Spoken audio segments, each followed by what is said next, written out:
Fashion इंडस्ट्रीमध्ये काम करायचं असतं, त्या ग्लॅमरस दुनियेमध्ये काम करायचं. सो त्यांनी एक इनिशियल स्टेजला एंट्री कशी घ्यावी? रॉयल तस्टची सुरुवात या ठिकाणी झाली.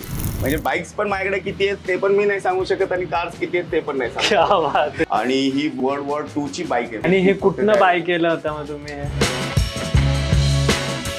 कार कलेक्शन वगैरे आपण रॉयल तस्ट मधल्या इन्कम मधनं करतो या तुमचं अनदर काही म्हणजे असं सोर्सेस आहेत? आता आम्ही लंडनला गेलो होतो तर तिकडे आम्ही महाराजांच्या खंडाचं दर्शन घेतलं. खंड आणि तलवार मध्ये काय फरक आहे? या खंड म्हटलं ना तर महाराजांची धोप आहे, जे मावळे होते त्यांचे ते तोडे म्हटले जातात, जे पायामध्ये घालतात. तिकडे आमचं हँडवर्क होतं. हे काय बनवतायत मग आता याच्याने? जे झाडाचं मी म्हटलं झाड, हे वाटतं ह्या सगळ्या सक्सेस गोष्टी मागे हे पण एक मेन रिझन असू शकतं. आणि ते वाघ नखांचं पण तुम्ही काहीतरी वाघ नखाची गोष्ट अशी आहे की हे महाराजांचं आउटफिट एक डब्बी दिली त्यांनी अकाउंटंटकडे. त्यावरती खरं सांगतो नाव वगैरे काहीच नाही. त्यामध्ये असं लिहिलं होतं की कधीच असं नाही झालं की फॅशन शो जो आहे तो फ्लाईट मध्ये जे डिझाईन बघाल कुठल्याही आर्किटेक्टनी केलेलं नाही. अच्छा, त्याला पैसा कसा आला? सो ते कसं खूप पैसे कमवायचे, आलिशान लाईफ जगायचे, पण याच्यासाठी कशी मेंटॅलिटी असावी जी तुमच्यामध्ये आहे असं तुम्हाला वाटतं की त्याच्यामुळे तुम्ही इथपर्यंत या सगळ्या गोष्टी अचीव्ह करू शकले? जे मुलं या इंडस्ट्रीमध्ये येतात सर त्यांच्यासाठी काही स्पेसिफिक कोर्स वगैरे असतात का? समजा त्यांना जर आपल्यामध्ये काम करायचंय रॉयल तस्टमध्ये, सो ते करता येईल का? म्हणजे हे शूट्स आपण नेहमी असं दर महिन्याला 3 ते 4 शूट्स अरेंज करतो. आणि यांनी कॉन्टॅक्ट कसा करावा मग तुम्हाला जर करायचं असेल? याच्यामध्ये असं आहे की सर आणि या इंडस्ट्रीमध्ये येताना इंग्लिश पण इम्पॉर्टंट आहे काय वाटतं? अर्निंग सोर्स आहे याच्यामध्ये? वाईट सवयी भरपूर आहेत या मॉडेल इंडस्ट्रीमध्ये, चुकीच्या गोष्टी भरपूर आहेत. एखादा किस्सा सांगू शकता? एखाद्या मुलीने जर एखादा मुलगा शोधताना आणि एखाद्या मुलाने एखादी मुलगी शोधताना कसं बघावं हे तुम्ही सांगा. हे जी रील व्हायरल होणार याच्यावरती ना थोडासा आता कॉन्ट्रोवर्सी पण होणार. असं कसं?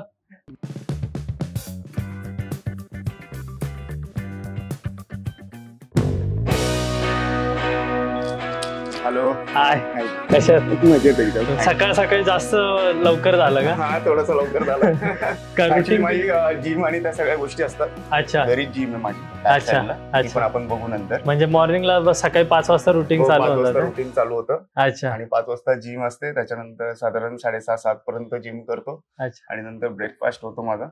आम्हाला वाटलं का जास्त लवकर झालं का काय. आणि मग संध्याकाळी 10-11 वाजेपर्यंत सगळं शेड्यूल. हा, म्हणून सकाळी लवकर उठायचं रिझन असते की संध्याकाळी 7-7:30 पर्यंत शेड्यूल संपवून मी घरी टाइम द्यावा. म्हणजे डेली माझं रुटीन असं आहे की घरी मी काही ना काहीतरी टाइम देतो. मुलं असतील किंवा बायको आहे किंवा आई वडील आहेत, एकतर बाहेर काहीतरी घेऊन जाईल, फिरायला घेऊन जाईल किंवा बाहेर रेस्टॉरंटला घेऊन जाईल, पण एक चक्कर तरी मारून येणार असं कंपल्सरी आहे. आणि इतक्या कार्स असल्यामुळे असं आहे की एक तरी कार दररोज चालवली बरोबर तरच असं आहे की ते रुटीन मध्ये राहतात, नाही तर त्याचा तो मेंटेनन्स जो आहे तो फार हाय आहे. ऍक्च्युली मला तर माहिती आहे तुम्ही कोण आहेत पर्सनली, बट आमची जी ऑडियन्स आहे त्यांच्यासाठी एक थोडंसं शॉर्टकट तुमचं इंट्रोडक्शन द्या की तुम्ही कोण आहेत आणि तुमचा रॉयल तस्ट ब्रँड काय करतात. नक्कीच, रॉयल तस्टचं सर्व जे सुरुवात करणारा जर असेल तर तो मी ओनर म्हणून संबोधला नाही जात आता सध्या.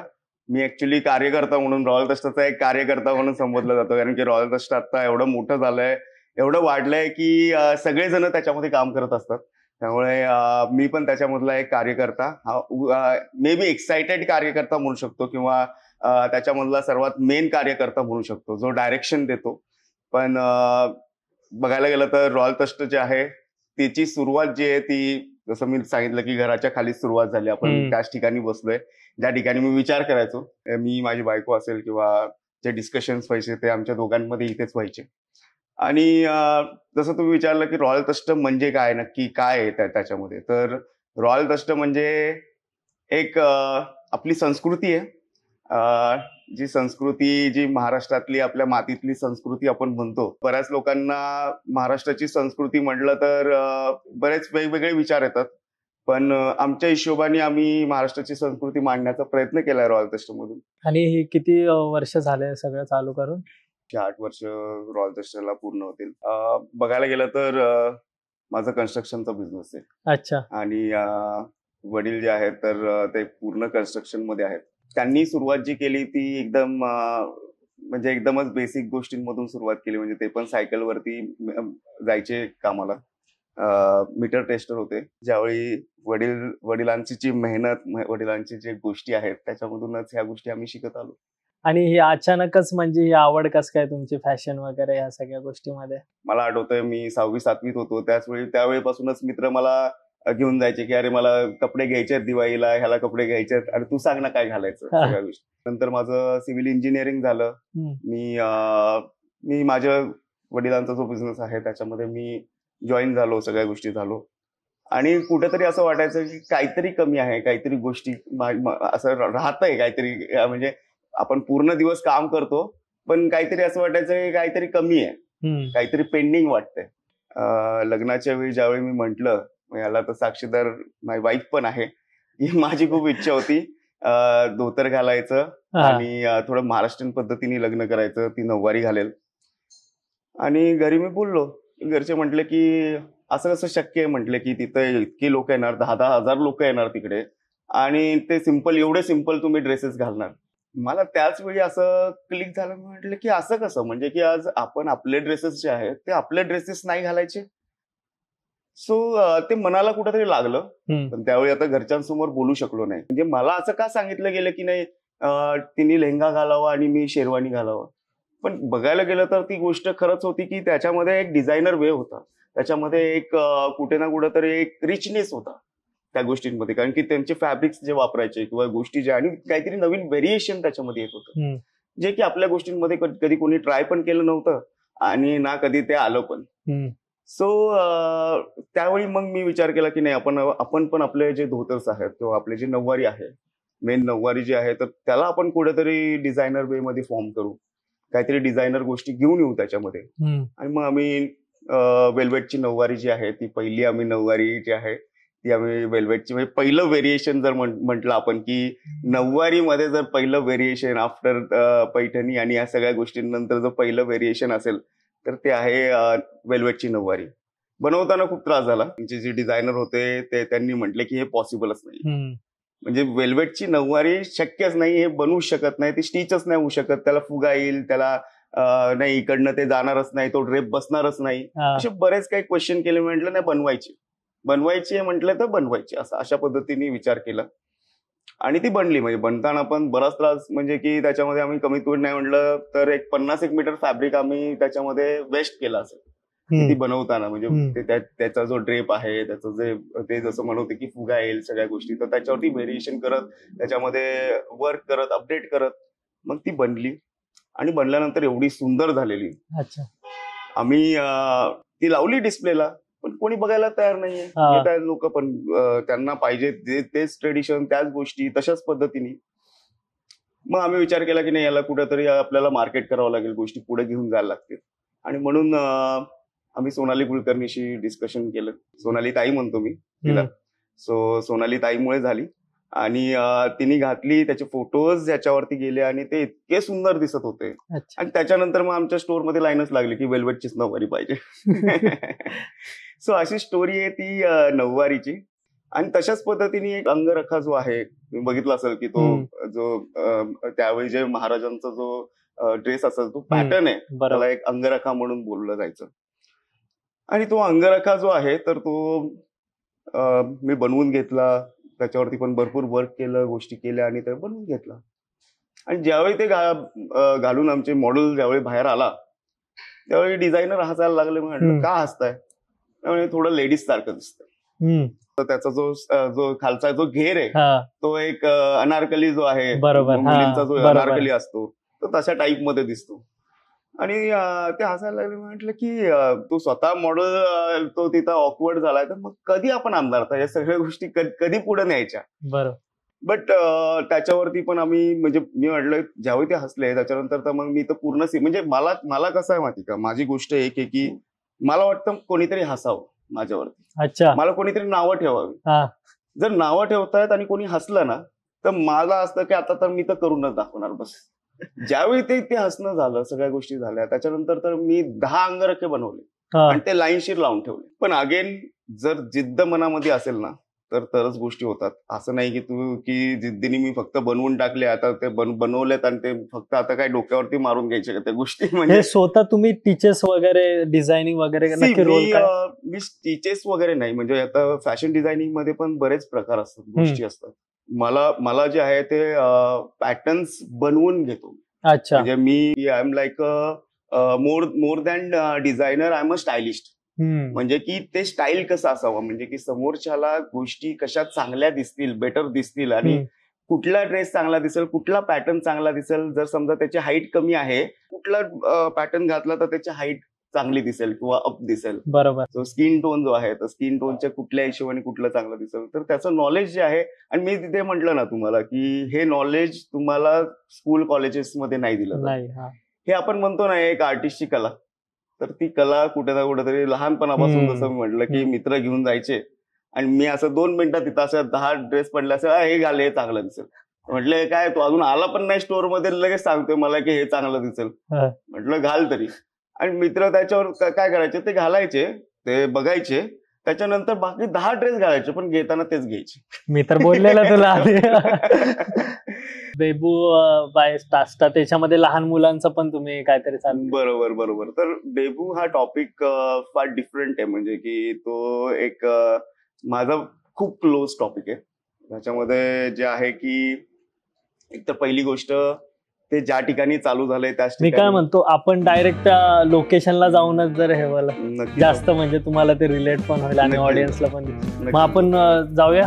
येस, चल. प्रॉपर गाव कुठलं सर मग तुमचं? माझं गाव चिखली, आळंदी आणि देवच्या मधलं. अच्छा. आणि आई वडील? मग आई वडील आमच्या सोबतच असतात इथेच. येस. मुलं वगैरे किती आहेत तुम्हाला? मला 2 मुलं आहेत. अच्छा. हे आय थिंक त्यांच्यासाठीच बनवलेलं दिसतं. त्याच्या मागे एक मोठी स्टोरी आहे. अच्छा.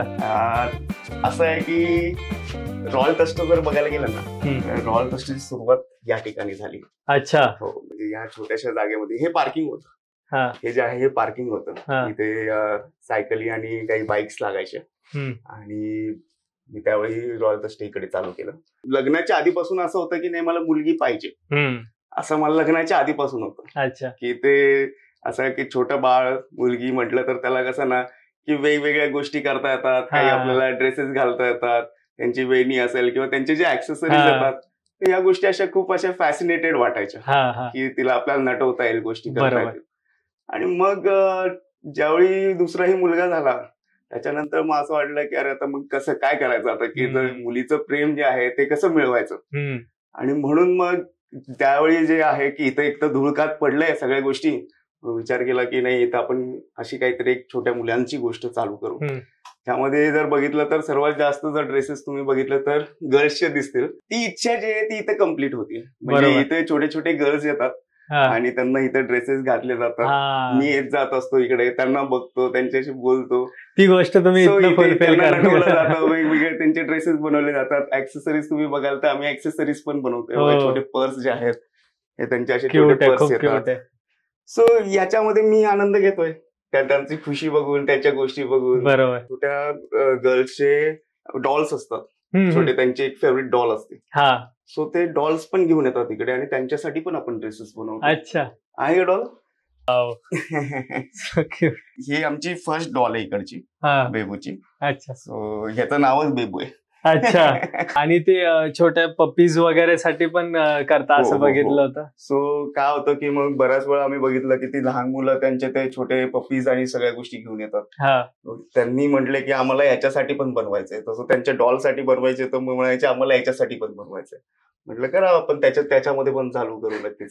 सो ही नवीन फर्म आहे, आता याला साधारण 1-2 वर्ष झाले. पण नक्कीच असं आहे की जसं रॉयल तस्ट मोठं झालंय, मला हे बेबू पण मोठे होताना बघायचंय. त्याच्यामध्ये फोटोशूट होत असेल, एकदम क्यूटनेस येत असेल त्या छोट्याशा फॅमिलीमध्ये. सो एक छान थॉट आहे हा. आणि तुम्ही मला बोलले होते की याची सुरुवात जी आहे, फर्स्ट गेस्ट म्हणजे तुमचा क्लायंट, ते इथनच तुम्ही केलेलं होतं असं काहीतरी. की कोणी जर आलं इकडे तर त्यांना, आता इथे बघितलं असेल की एवढे फॅब्रिक ठेवायला किंवा गोष्टी ठेवायला खूप काही जागा नाहीये. बरोबर. आणि वेडिंगसाठी तर लोकांना ऑप्शन्स पाहिजे असतात, गोष्टी पाहिजे असतात. आणि जसं मी म्हटलं मगाशी सांगितलं की मला सेन्स आहे की काय चांगलं दिसू शकतं. बरोबर. त्यामुळे मी इथं काही ऑप्शन्स वगैरे काय ठेवले नव्हते. एकदम असे 4-5 शेरवानीज वगैरे लावलेले. स्टार्टिंग मेन्स पासूनच सुरुवात केली होती. सो डिस्कशन मध्ये मी फक्त एवढ्या गोष्टी घ्यायचो की तुमचं वेडिंग कधी आहे, तुमचं काय थीम आहे, आणि तुमचे जर पार्टनरने काही सिलेक्ट केलं असेल तर त्याचे मला फोटोज द्या. आणि त्यांचे मी इथं थांबवायचो आणि फोटोज घ्यायचो. म्हटलं की झालं आता तुम्ही या डेटला या. आणि म्हणायचे फॅब्रिक कलर वगैरे काय गोष्टी आहेत की नाही. म्हटलं ते काहीच नाही, ते तुम्हाला त्याचं टेन्शनच नाही घ्यायचं, ते माझ्यावरती सोडा. पण मी सांगतोय की त्यावेळी एकही गेस्ट असं नाही गेला विदाऊट ऍडव्हान्स नाही गेला. त्यांनी मला ऍडव्हान्स ठेवला का, तर त्यांना डोळ्यात माझ्या दिसायचा तो कॉन्फिडन्स. कारण की तो कॉन्फिडन्स काय, तर आज मला माहितीये की मी बेटर करणार आहे. बरोबर. आणि मी जर म्हणतोय की अरे मी बेस्ट करणार आहे, हे जर मी ठामपणे सांगतोय तर 100% ते तो करणार. डाऊट असायचं मनामध्ये, 100% क्वेश्चन यायचे बरोबर. मी ते सांगतोय की मी कालच माझ्या डिझायनरला क्वेश्चन विचारला की अशी कॉन्सेप्ट होती, मला सांगा तुम्ही तुमचं लग्न असेल आणि असं जर कोणी बोललं तर काय म्हणाल. म्हणजे आलो 1-5 मिनिटात आणि गायब होऊन जाईल. पण असं होतं की ज्यावेळी ते यायचे तेव्हा पण असं असायचं की अरे मला ड्रेस दाखवा. थांबा, इकडे आतमध्ये इथं ट्रायल रूम आहे, आतमध्ये घेऊन जायचो. स्वतः त्यांना पूर्ण तो ड्रेस घालायचो. आणि इकडे त्यांचे मी म्हणायचो एक किंवा 2च फ्रेंड्सला घेऊन आणि तरी कोणाला ड्रेस नाही दाखवायचा, तो डायरेक्ट तिकडे ओपन होईल.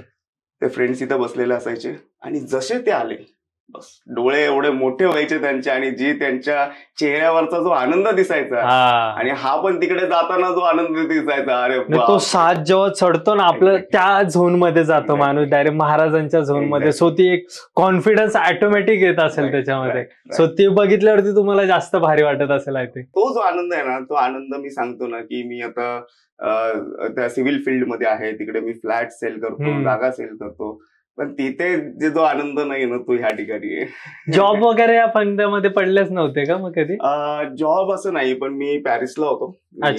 पॅरिसला तिकडे मी फॅशन डिरेक्शनचा कोर्स केलाय. अच्छा. आणि त्यावेळी पार्ट टाइम काम करायचो मी तिकडे. ती पण मजा घेतली, म्हणजे जॉबची मजा पण घेतली आहे, पण तिकडची. आपण आता डायरेक्ट तुमच्या मेन शॉपला जाऊया, कारण मला खूप एक्साइटमेंट आहे बघायची, कारण तुमची जी थीम दिसते आपल्या इन्स्टावरती. बरोबर. आपण आपल्या ऑडियन्सला दाखवूया कसं काय. नक्कीच. कार्सचं कलेक्शन कुठे, म्हणजे इथे ठेवलंय या? कार्सचं माझं हाफ कलेक्शन, म्हणजे बघायला गेलं ना, हा ज्यावेळी बंगलो आम्ही बांधला होता त्यावेळी असं होतं की ह्याच्या खाली आम्ही स्विमिंग पूल केला होता. अच्छा. आणि कार पार्किंग जे होतं तर ते इथं होतं. त्यावेळी कुठल्या काय गोष्टी होत्या, त्यावेळी असं वाटायचं अरे एक कार म्हणजे खूप मोठी गोष्ट, मिडल क्लास फॅमिली. नंतर ते कार्स वाढत गेल्या, गोष्टी वाढत गेल्या, आणि ती आवड जी आहे ती आवड अजून जास्त जोमात आली. आणि मग आम्ही काय केलं की इकडे खाली स्विमिंग पूल जो होता, स्विमिंग पूल आम्ही पूर्ण क्लिअर केला, कव्हर केला, आणि मग इथे पार्किंग करून टाकलं. अच्छा. तर इकडे साधारण 4 कार लागतात, काही बाईक्स आहेत माझ्या. अच्छा. आणि आमचं एक स्नॅप सिटी म्हणून एक फर्म आहे तिकडे, तिकडे मोठं शेड आहे, बाकीच्या ज्या कार्स आहेत सगळ्या गोष्टी. तिकडे किती कार आहेत मग बघायला गेलं तर मी मोजत मलाच कळत नाही, कारण की असे आकडे मी कधी सांगतो 10, कधी आणि हे म्हणतात नाही 13 आहेत. मला ऍक्च्युली लक्षात नसतं. अच्छा. म्हणजे की फक्त असं डोक्यात येतं अरे नाही ही कार आज चालवू चला, मग तिकडनं मी बोलवतो आणि मी चालवतो. पण बघायला गेलो ना खरंच आकडा नाहीये. म्हणजे बाईक्स पण माझ्याकडे किती आहेत ते पण मी नाही सांगू शकत, आणि कार्स किती आहेत ते पण नाही सांगू शकत.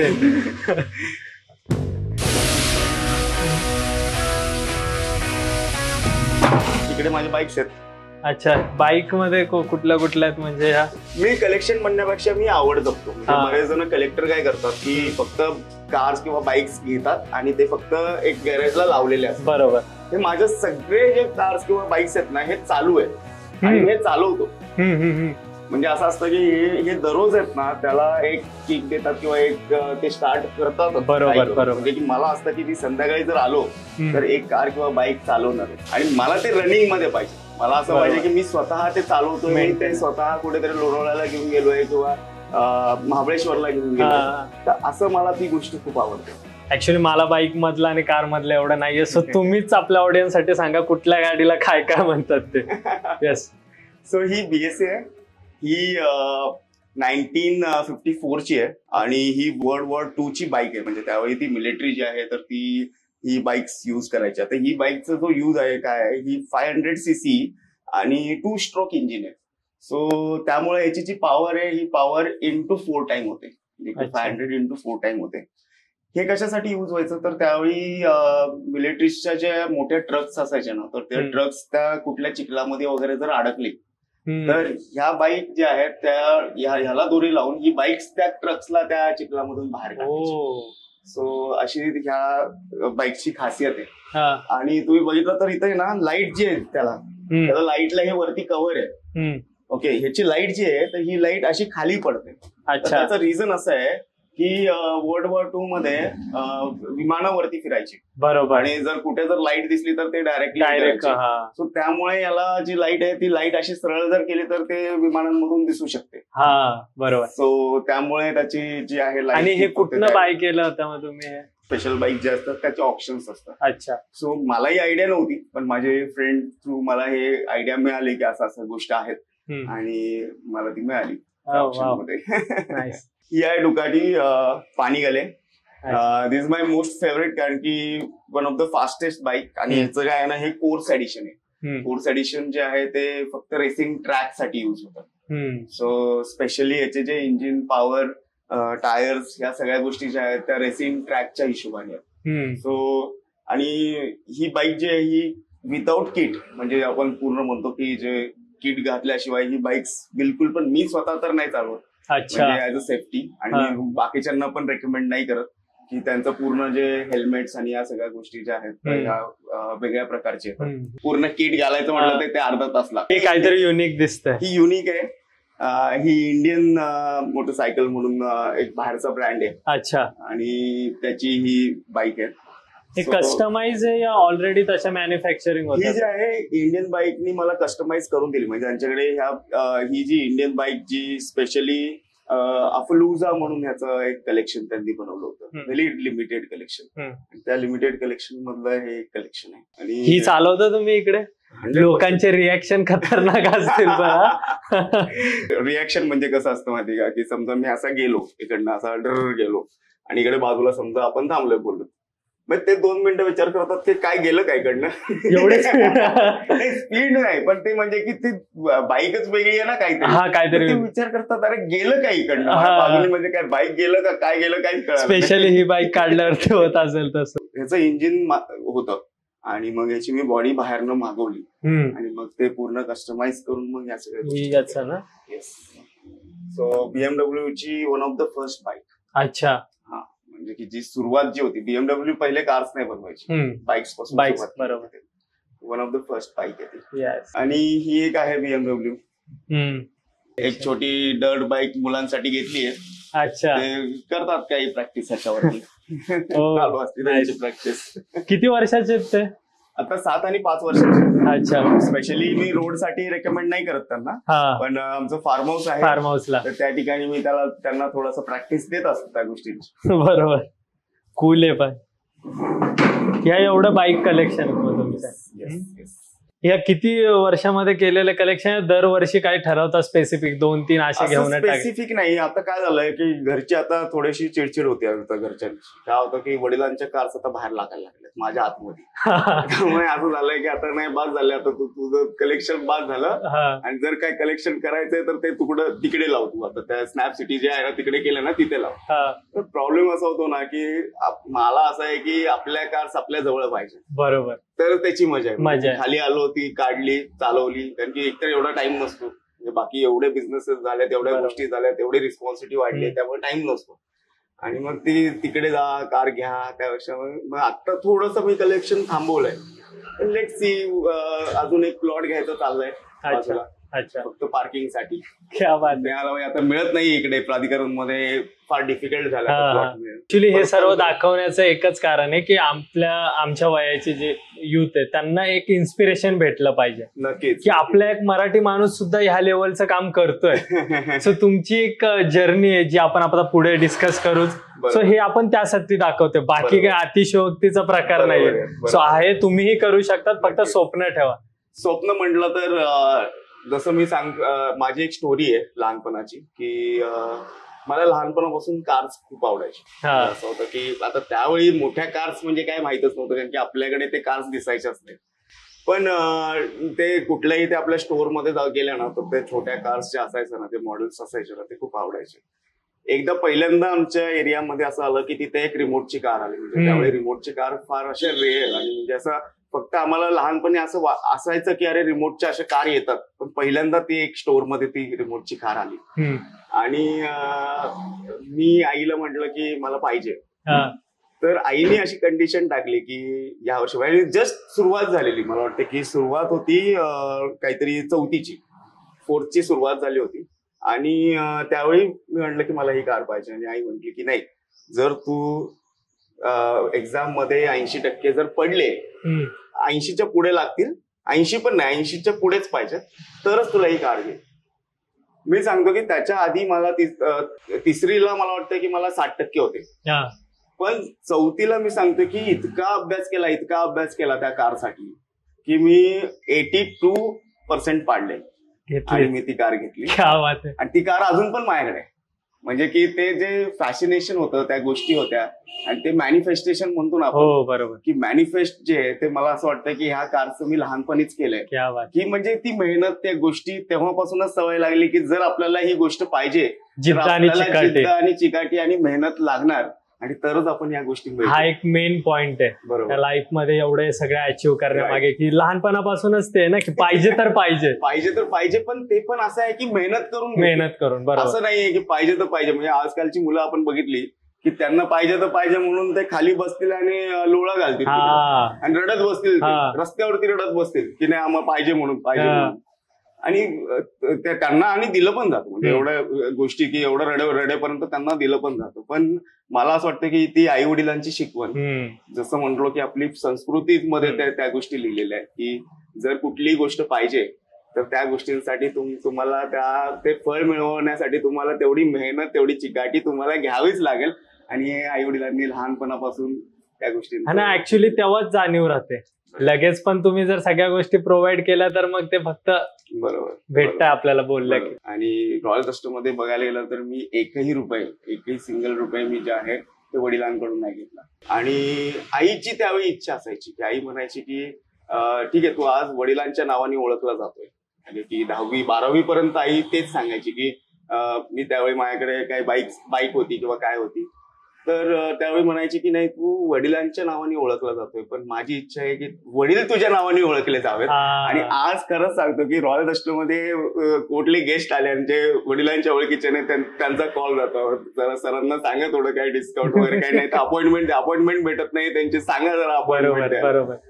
आणि मला असं वाटतं की त्या गोष्टी त्यांच्यासाठी खूप प्राऊड मुवमेंट आहे. नक्कीच, असं नक्कीच मला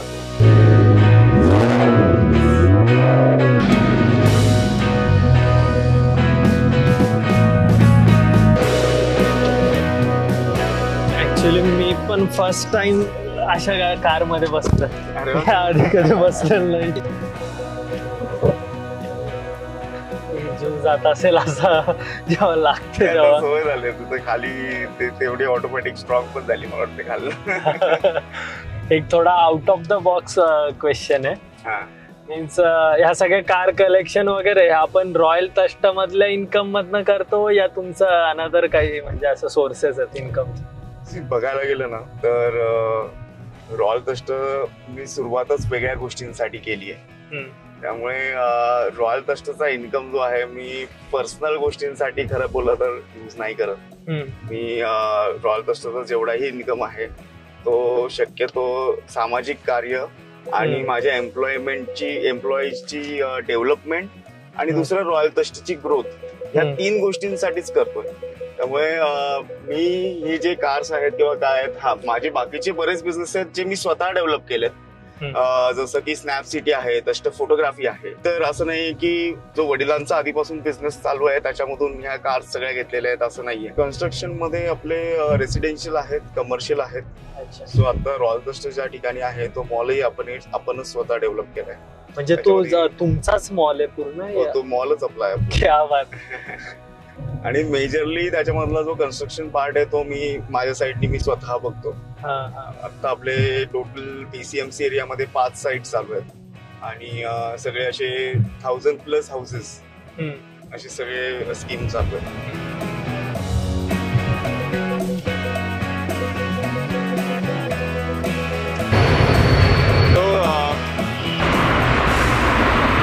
टोटल किती शॉप आहेत मग एवढ्या याच्यात? टोटल 160 आहे.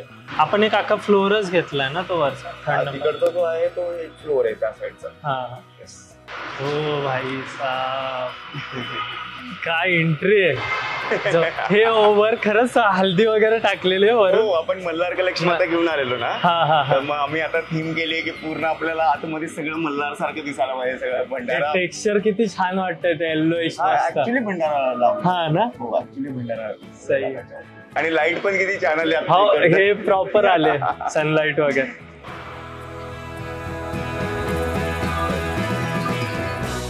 खूप छान, जबरदस्त. महाराजांचं दर्शन.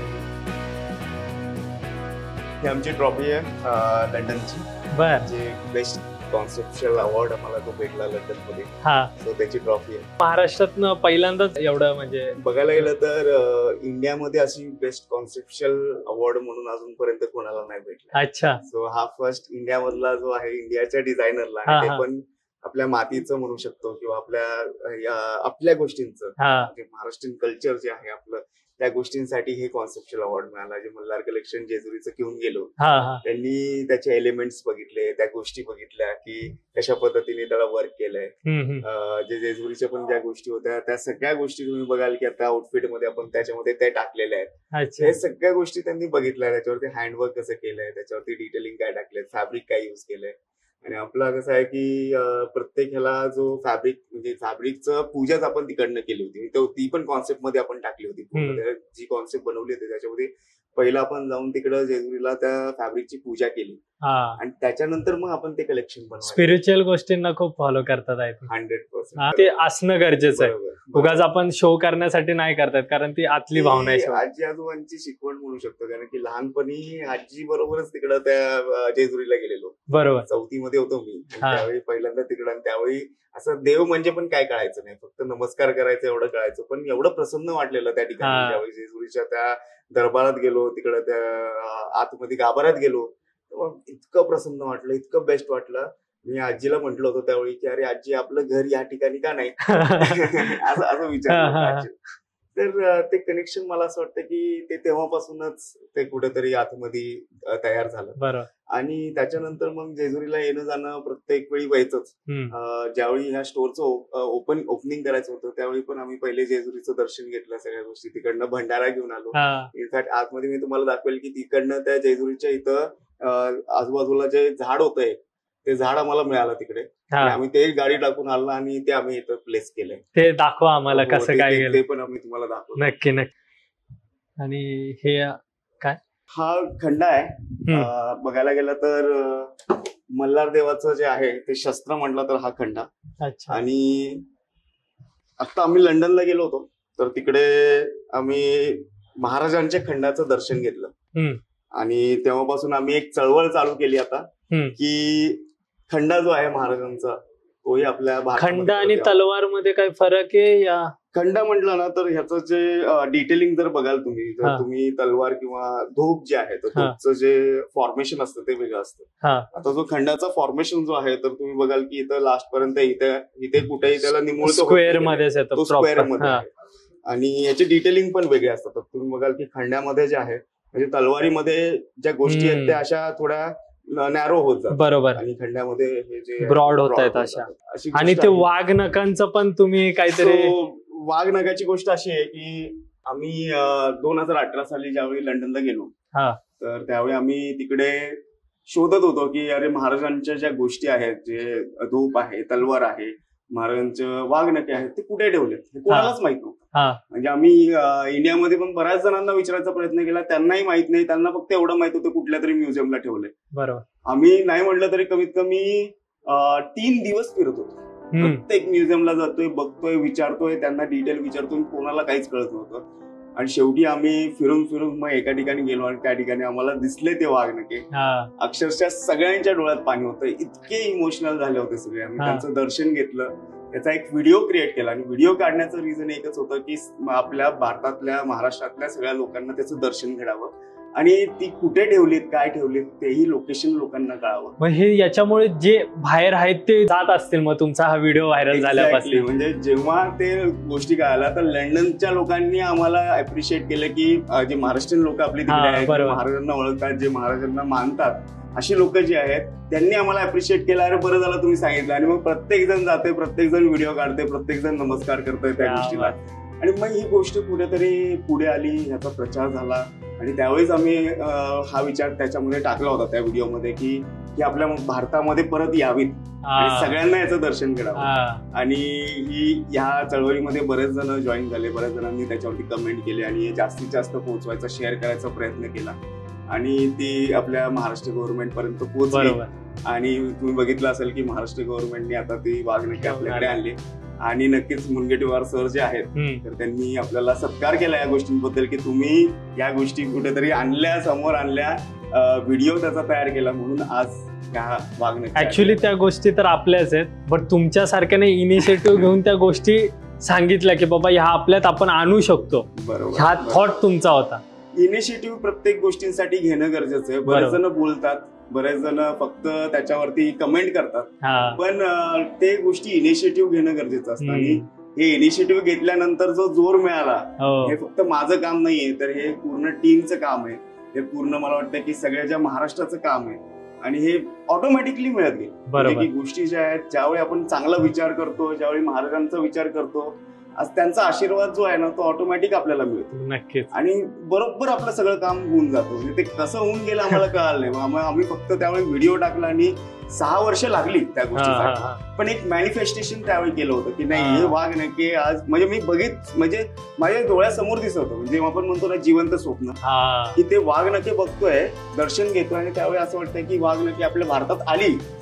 आणि खरंच सांगतो, मॅनिफेस्टला पण टाइम लागतो. आणि फक्त मॅनिफेस्टेशन नाही, पण याच्या मागे मेहनत पण आहे. याच्या मागे मेहनत आहे आणि चांगला उद्देश आहे. बरोबर. एक उद्देश पण तुम्हाला चांगला ठेवा. बरोबर. थॉट प्रोसेस पण तुम्हाला पॉझिटिव्ह ठेवायला. नक्कीच. तुम्ही जर निगेटिव्ह थॉट प्रोसेसने जर कुठली मॅनिफेस्ट करत असाल तर मला नाही असं वाटत की ते साध्य होईल.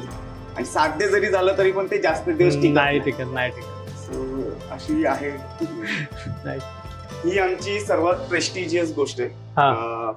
म्हणजे आपल्या पूर्ण रॉयल तस्टाचं जे शान म्हणू शकतो, हे महाराजांचं आउटफिट. हे बनायला साधारण 1 वर्षाचा पिरियड गेला होता. आणि इतके डिटेलिंग, इतक्या गोष्टी आपण त्याच्यामध्ये केल्यात की म्हणजे प्रत्येक गोष्ट, छोटी छोटी गोष्ट तुम्ही बघाल ना तर त्याच्यात जे डिटेलिंग केलेत. आणि याचा अभ्यासपूर्वक आम्ही ही गोष्ट तयार केली. आम्ही म्हणत नाही की महाराज असेच घालत असतील, पण जे इतिहासाच्या पुस्तकांमध्ये जे लिहिलेलं आहे किंवा जे संशोधक आहेत त्यांच्याशी आम्ही डिस्कशन ज्यावेळी केलं तर त्यांच्या हिशोबाने महाराज कशा पद्धतीचे आउटफिट घालत असतील.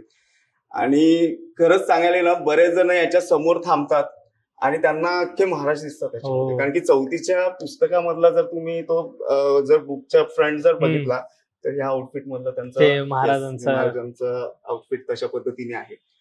ह्याच्यातली एक इमोशनल सर्वात गोष्ट जर सांगायची झाली तर एक मॅडम घाईमध्ये आल्या आणि त्या अकाउंटच्या टेबलवरती एक डब्बी दिली त्यांनी अकाउंटंटकडे. म्हटलं की हे सरांपर्यंत द्या. तर त्यांनी विचार केला, अरे कोण काय डिटेल नाव विचारायला गेला, पण ते इतक्या घाईत होत्या, नाही म्हटलं की तुम्ही सरांपर्यंत पोहोचवा बस. त्यांनी माझ्याकडे आणून दिलं ती गोष्ट. आणि मी ओपन केलं तर त्याच्यावरती एक चिठ्ठी होती. ती चिठ्ठी साईडला गेली, खाली मंगळसूत्र.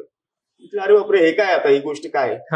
चिठ्ठी ओपन केली, त्यावरती खरं सांगतो नाव वगैरे काहीच नाही. त्यामध्ये असं लिहिलं होतं की आमचे हे तर राहिले नाहीत, पण जे पण त्या मंगळसूत्रामधलं जे काही मणी आहेत, धागे दोरे आहेत, ते सगळे महाराजांच्या आउटफिटवरती लागले. लिटरली अंगावरती काटा येणार. म्हणजे मी खरं सांगतो 1 तास मी फक्त बसून राहिलो आणि डोळ्यातून पाणी होतं. म्हणजे शब्द नव्हते फुटत की महाराजांनीच बरोबर घडून आणल्या त्या गोष्टी. म्हणजे तेच म्हटलं ना मी मगाशी पण तेच बोललो की महाराजांचा आशीर्वाद ज्या ठिकाणी आहे ना, आणि त्यांना तुम्ही मनापासून विचार केला, तुम्ही मनापासून त्यांना मानलं, त्यांचे विचार मानले. मेन म्हणजे फक्त मानणं नाही. आज महाराजांच्या याच्यावरती राजनीती भरपूर होती. नक्कीच. गोष्टी अशा आहेत की त्यांच्यावरती बिझनेस पण होतो. त्यांच्या एवढे कधीच महान बनू शकत नाही. त्यांच्या म्हणजे आपण की पायापाशी पण नाही आपण. पण नक्कीच त्यांचे 2, 4, 5, 10 जेवढे विचार त्यांचे घेता येतील आणि मी म्हणतो की माणसाने 10 विचार जरी त्यांचे घेतले ना, तुमचं आयुष्याचं सोनं होऊन जाईल मला असं वाटतं. आम्ही आता पूर्ण मल्हारचा सेटअप करतो इकडे. अच्छा. म्हणजे तुम्ही बघाल इथे सगळीकडे भंडारा आणि या सगळ्या गोष्टींचा एक जल्लोष चाललाय. हे कलेक्शन आता लावायला सुरुवात झाली. आता किती जण गेले होते तुम्ही? टोटल आम्ही 35 जण होतो. अच्छा. आणि त्याच्यामध्ये 12 मॉडेल्स होते. 12 जे आहेत ते मेकअप आर्टिस्ट होते त्यांच्याबरोबर, आणि बाकीची फोटोग्राफी टीम होती किंवा स्टायलिशची टीम होती, डिझायनरची टीम होती. असे सगळेजण. किती क्राऊड असतो? क्राऊड म्हणजे 35 जणांचा क्राऊड पहिल्यांदा असा फ्लाईट मधून या कुठल्या तरी अशा इव्हेंट साठी चाललेला. सो फ्लाईट वाल्यांनी पण आम्हाला एक स्पेशल ट्रीटमेंट दिली. त्यांनी आम्हाला फ्लाईट मध्ये फॅशन वॉक साठी जागा दिली. म्हणजे आज पहिल्यांदा असं झालं. म्हणजे आजपर्यंत कधी वर्ल्ड इन द वर्ल्ड कधीच असं नाही झालं की फॅशन शो जो आहे तो फ्लाईट मध्ये, कारण की कधी अलाउड पण नाहीये. बरेच त्यांचे ते आम्हाला कमेंट आले, अरे इज इट अलाउड, तुम्हाला कसं अलाउड केलं? बरोबर. तर फ्लाईट वाल्यांचा असं होतं की नाही करा म्हणून तुम्ही. आणि सगळ्या जणांनी तिकडे जे बसले होते त्यांनी पण सगळ्यांनी क्लॅप केलं. तिकडे आम्ही सॉन्ग वरती डान्स केला, मल्हारी सॉन्ग वरती डान्स केला फ्लाईट मध्ये. तो अशी अप्रतिम मजा केली. म्हणजे की एक जे जल्लोष म्हणतो ना आपण, जेजुरीचा जल्लोष, आपल्या मल्हार देवाचा जल्लोष, आमचा फ्लाईट पासूनच सुरुवात झाली. सो याच्यावरती सगळे असे डिटेलिंग केले आहेत, हँडवर्क केलेलं आहे प्रत्येक गोष्टीवरती. तुम्ही बघाल इकडे की हे जे आहे त्याच्यावरती घोडा आहे. हे पूर्ण हाताने केलंय? हे हाताने केलंय आणि मशीन वर्क पण त्याच्यावरती डिटेलिंग आहे, आणि प्लस हँडवर्क पण आहे त्याच्यावरती. खूप सुंदर. प्रत्येकाला वेगवेगळी डिझाईन आहे? येस, प्रत्येक डिझाईन वेगळ्या, प्रत्येक गोष्टी वेगळ्या. हे जे आहेत हे एलिमेंट्स आहेत. आपण ते तिकडनं जेजुरी गडावरती जे वेगवेगळ्या गोष्टी आहेत ना, तिथून ते एलिमेंट्स घेतलेत. त्याचे फोटोज घेतले, त्या गोष्टींचं ड्रॉइंग होतं, त्याचं इलिस्ट्रेशन बनतं, बरोबर, त्याचा खाका बनतो, आणि त्याच्यानंतर मग ते सगळं काम बारीक बारीक. भरपूर मेहनत असते. लोकांना कॉपी करायला फार इझी आहे की अरे डिझाईन बघा आणि कॉपी करा, पण ज्यावेळी कलेक्शन बनवतो त्याच्या मागे भरपूर मेहनत. आणि आमचे डिझायनर आणि आमचे मास्टर्स एवढे जबरदस्त आहेत की त्यांनी कमीत कमी नाही म्हणलं तरी 3 ते 4 महिने मला वाटतं की डे नाईट काम चालू त्या गोष्टींमध्ये ते कम्प्लीट करून. आणि ते डिटेलिंग राहिली तरच ते बघायला मजा येणार. Exactly.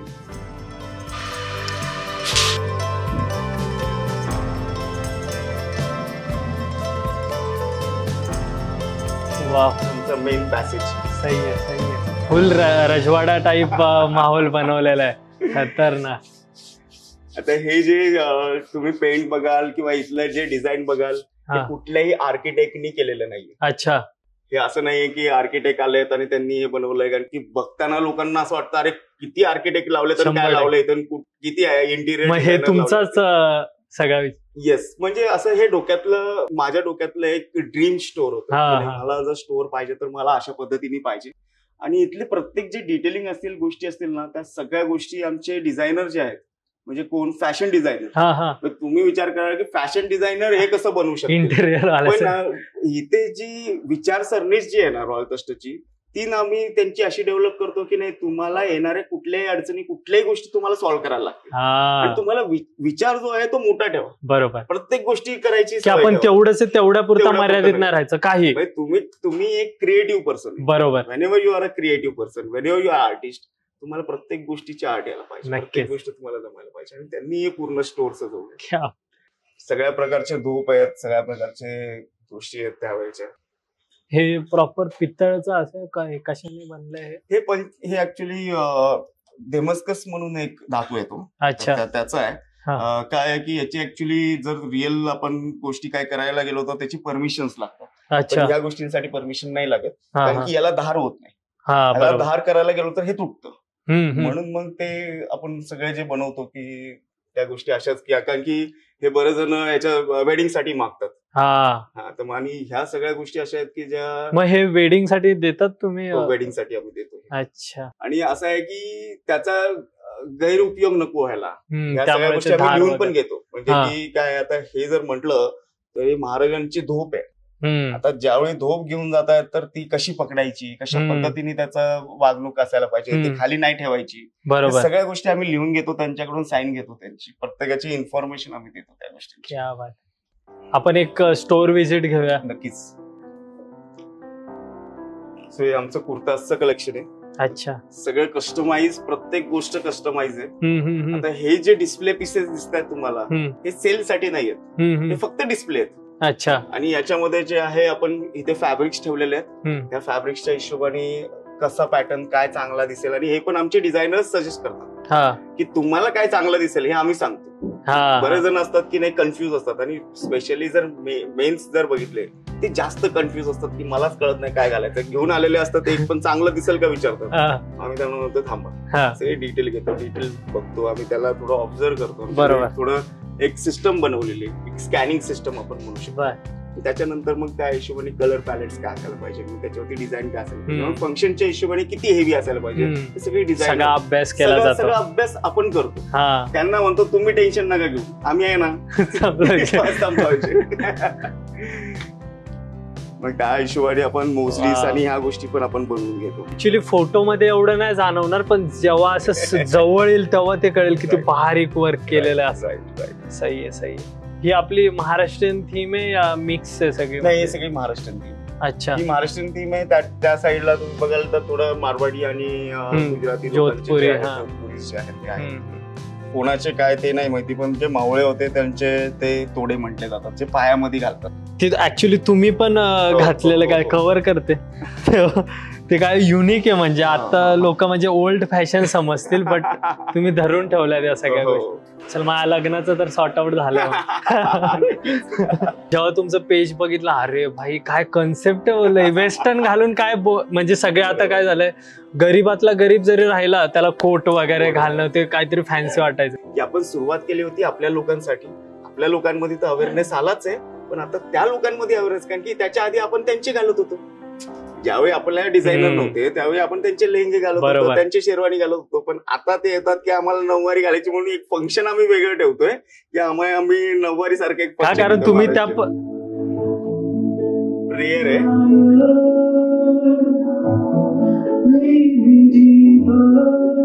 Please open your eyes.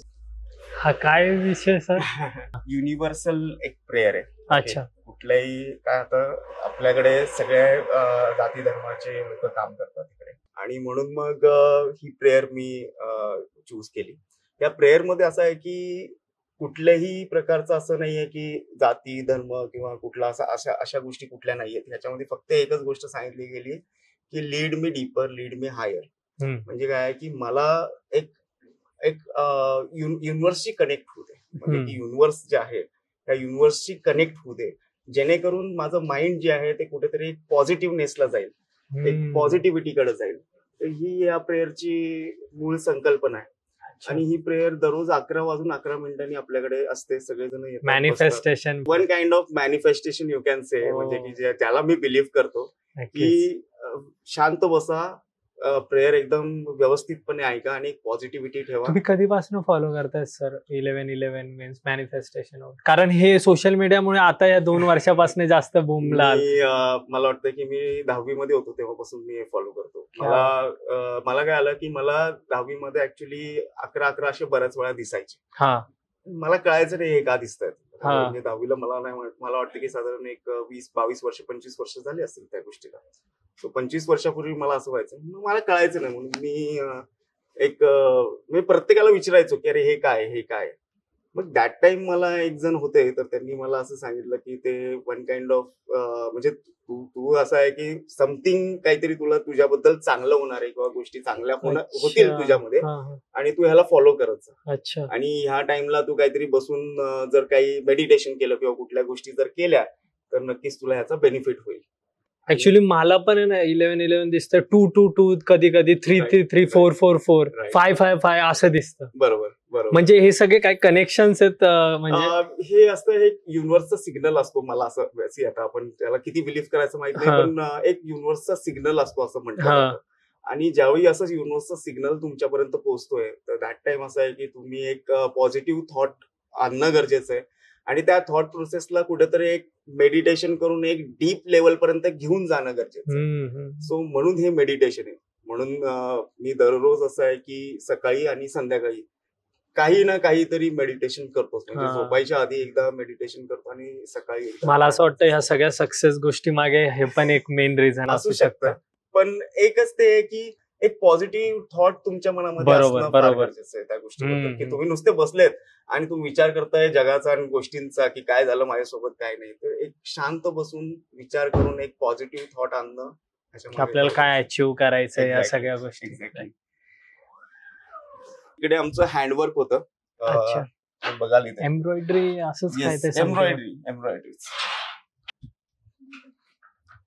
आमचे जे कारागीर आहेत ते एकदम स्पेशलाइज आहेत या सगळ्या गोष्टींबद्दल. वाव, ही विठ्ठल रुक्माईवरती ड्रॉ करून मग सगळ्या गोष्टी. याच्यावरती कसं असतं की याच्यावरती खाका बनतो, खाका बनल्यानंतर मग त्याच्यावरती ते बीड आणि या सगळ्या गोष्टी घेऊन डिटेल करतात आणि हे आतमधला जो पार्ट आहे तिथे आपण मशीन वर्क करतो, त्याच्यानंतर मग ह्याला 3D लुक देतोय हँडवर्क. ते आय थिंक हाताने हे करतायत. त्याच्यातली कुठल्या गोष्ट मशीनने होते, ही मधली का? ही सगळी जी आहे हे मशीन वर्क आहे. हे मनीज वगैरे आपण याच्याने करतो ते. हे जे मनी बीड वर्क जे दिसतंय ते सगळं हँडचं काम आहे. हे काय बनवतायत मग आता याच्याने? आता मला वाटतं ह्याचा ब्लाऊज बनतोय. अच्छा, हा ब्लाऊजचं काम चालू आहे वेडिंग साठीच. ते झाडाचं मी म्हटलं जेजुरीचं झाड, हे ऍक्च्युली इकडे उत्तराखंड मध्ये एक आहे कन्सेप्ट अशीच सेम, की तिथे लोक आहेत ना झाडाला घंटी बांधतात आणि तिला चिठ्ठी पण बांधतात. मी आता गेलो होतो उत्तराखंडला, गोलू बाबा टेम्पल म्हणून आहे, सेम कन्सेप्ट तिकडं पण आहे उत्तराखंड मध्ये. झाड घेऊन आलो जेजुरीचं तिकडनं आणि त्याला आम्ही आमच्या साईडनी थोडे दोरे बांधले होते आणि मग प्रत्येक जण जे आहे इकडे ज्यावेळी त्यांचं वेडिंग फायनल होतं, ज्यावेळी ते शेवटच्या ट्रायलला येतात त्यावेळी पत्रिका घेऊन येतात, पत्रिका ठेवतात, एक धागा बांधतात, नमस्कार करतात आणि मग बऱ्याच जणांचं असं असतं की अरे नाही मला जेजुरीला जायला नाही मिळालं पण इथंच दर्शन झालं. क्या बात आहे. ज्वेलरीचं पण असं आहे की आपण कस्टमाइज बनवतो, म्हणजे आता एक रेंटल कॉन्सेप्ट आली आहे. मला वाटतं की रेंटल कॉन्सेप्ट ठीक आहे, तुम्ही एखाद्या दुसऱ्याच्या कोणाच्या फंक्शनला जाताय किंवा गोष्टींसाठी जाताय, ही रेंटल कॉन्सेप्ट मला ठीक वाटते. पण जेव्हा लग्न आहे किंवा कार्य आहे, एक नवीन गोष्ट तुमच्यामध्ये चालू होते, एक ती पूजा आहे, म्हणजे की जर लग्न म्हटलं तर एक मोठा यज्ञ आहे. बरोबर. तर या यज्ञाला मला असं वाटतं की नवीन कपडेच घालायला पाहिजे. भले तुम्ही, मी नाही म्हणत की 1 लाख रुपयाचेच घाला किंवा महाग घाला, पण स्वस्त घाला, पण नवीन घाला. बरोबर. कामाचा लोड एवढा आहे त्यामुळे थोडासा डिले झाला मला. सगळे ऑलमोस्ट टॉपिक कव्हर झालेत, पण मेन म्हणजे जे इंडस्ट्रीमध्ये येणार आहेत युथ, त्यांच्यासाठी मेन आपल्याला हा पॉडकास्ट आहे. बरोबर. कारण खूप गावाकडचे जे मुलं आहेत त्यांना इंडस्ट्रीमध्ये यायचंय, सो त्यांचे बरेच क्वेश्चन फुलफिल होते, आशा करतो मी तुमच्याकडून. नक्की करू आपण. त्यांची जी स्वप्न आहेत ती, मलाही असं वाटतं की त्यांची स्वप्न पूर्ण झालं पाहिजे आणि प्रत्येकाला ज्याला पॉझिटिव्हनेस आहे, ज्याच्यामध्ये पॉझिटिव्ह थिंकिंग आहे, अशा प्रत्येक पर्सननी माझी इच्छा आहे की माझ्यापेक्षा बेटर काम करावं, माझ्यापेक्षा मोठं व्हावं. सर एक आहे की ऍज कम्पेअर टू महाराष्ट्रीयन ह्या गोष्टीपेक्षा जर तुम्ही वेस्टर्न काही केलं असतं, बरोबर, सो त्याच्यामध्ये तर तुम्हाला जास्त इन्कम स्रोत होता. बरोबर आहे, 100%. मग हे कसं डोक्यात आलं की बाबा हेच करूया आणि ते नको, असं का? म्हणजे मी जसं म्हटलं ना की मी लहानपणापासूनच आपल्या संस्कृतीशी जोडलेलो आहे, आपल्या मातीतला पर्सन आहे. आज गावाकडचा, म्हणजे आज मी गाववाले जरी म्हटलं तरी चालेल, पण म्हणजे गावाकडचा पर्सन आहे आणि ती गोष्ट जी बघितली की अरे नाही, आपली संस्कृती, आपल्या गोष्टी कुठेतरी विसरत चाललोय. जसं की गाववाल्यांची जर संस्कृती आता जी बघितली आपण, की त्यांच्याकडे पैसा आला, सगळ्या गोष्टी आल्या, त्या हिशोबाने त्यांच्याकडे गाड्या आल्या, त्या हिशोबाने त्यांच्याकडे बदमाशी आली आणि त्यामुळं मला असं दिसलं की अरे ही आपल्या संस्कृतीचं जे नाव आहे ते कुठेतरी खराब होते. लोक मराठी माणसाकडे बघताना मला असं वाटलं की अरे नाही, ते बदमाश म्हणूनच बघतायत. ते गावाला, म्हणजे गावाला म्हटलं तर असं आहे की नाही, तो एकदम बदमाश आहे, तो स्कॉर्पिओ घेऊन येणार आणि मग तो हल्लाबाजी करणार आणि बॉसगिरी करणार आणि थोडा रूढ राहणार. ही संकल्पना कुठेतरी डेव्हलप झाली आता ह्या मला वाटते साधारण 90s मध्ये, जेव्हापासून पैसा यायला सुरुवात झाली शेतकऱ्यांकडे, तेव्हापासून अशी संस्कृती तयार झाली. आणि ह्या गोष्टी बघून मला असं वाटायचं की माझे मारवाडी मित्र होते, माझे गुजराती मित्र होते आणि ते नेहमी शिवाय द्यायचे, म्हणजे ते म्हणजे बऱ्यापैकी ते वाईटच बोलायचे त्या मराठी लोकांबद्दल, की ते असे करतात तसे करतात. आणि तेव्हा ती गोष्ट होती की नाही, कुठेतरी आपल्या जी रिअल संस्कृती आपली ही नाहीये, ही रिअल संस्कृती जी आहे आपली ती वेगळी आहे. बरोबर. आणि म्हणून मला असं होतं की नाही, ती रॉयल ट्रस्ट थ्रू मी फुलफिलमेंट करावी आणि म्हणून हे जे महाराष्ट्रीयन कल्चर आहे, आपलं महाराष्ट्रीयन गोष्टी ज्या पुढे घेऊन यायच्या, हा. तर त्या गोष्टींसाठी की त्यांनाही कळावं की नाही यांची संस्कृती काय आहे. ती संस्कृती त्यांची नाहीये, ही आहे. की आपण जेजुरीचं जे आपण खंडेराया म्हणतो, त्या ठिकाणी जे जाण्याची जी पद्धत आहे, जिथं आपण ते नवरा बायको ज्यावेळी जातात त्यावेळी त्यांना बायकोला उचलून घेऊन 5 पावलं घेऊन जातात. बरोबर. ती रिस्पेक्ट आहे त्या बायकोची. नक्कीच. आणि ती रिस्पेक्ट ही गोष्ट माहीतच नव्हतं कोणाला. ते आता कुठेतरी या गोष्टींमधून दिसतंय आणि ते छान वाटतंय.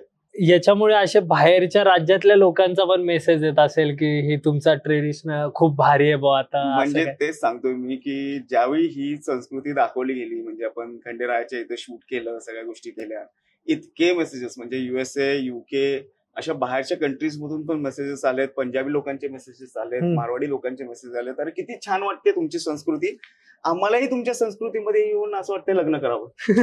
या म्हणजे काय सुंदर वाटतंय त्या गोष्टी की अरे ते नवरा बायकोला उचलतोय आणि मग त्यांना तो घेऊन चाललाय तिकडे, आणि तिकडे गेल्यानंतर ते 5 पावलं, नंतर ते हाताची जी सिस्टम आहे, बरोबर, इतकं सुंदर वाटलेलं लोकांना. आणि ते म्हणजे तो जो आनंद आहे त्या गोष्टी त्या व्हिडिओ मधून ज्या आम्ही ते सगळे पॉप कलर आपले मस्त येलो कलर, हे लाल कलर आणि सगळं, आणि तिथं भंडारा उडतोय, फार सुंदर वाटलं त्यांना. आणि तेव्हा कळालं की अरे नाही, हे खरंच खूप सुंदर आहे, ह्या गोष्टी फार चांगल्या आहेत.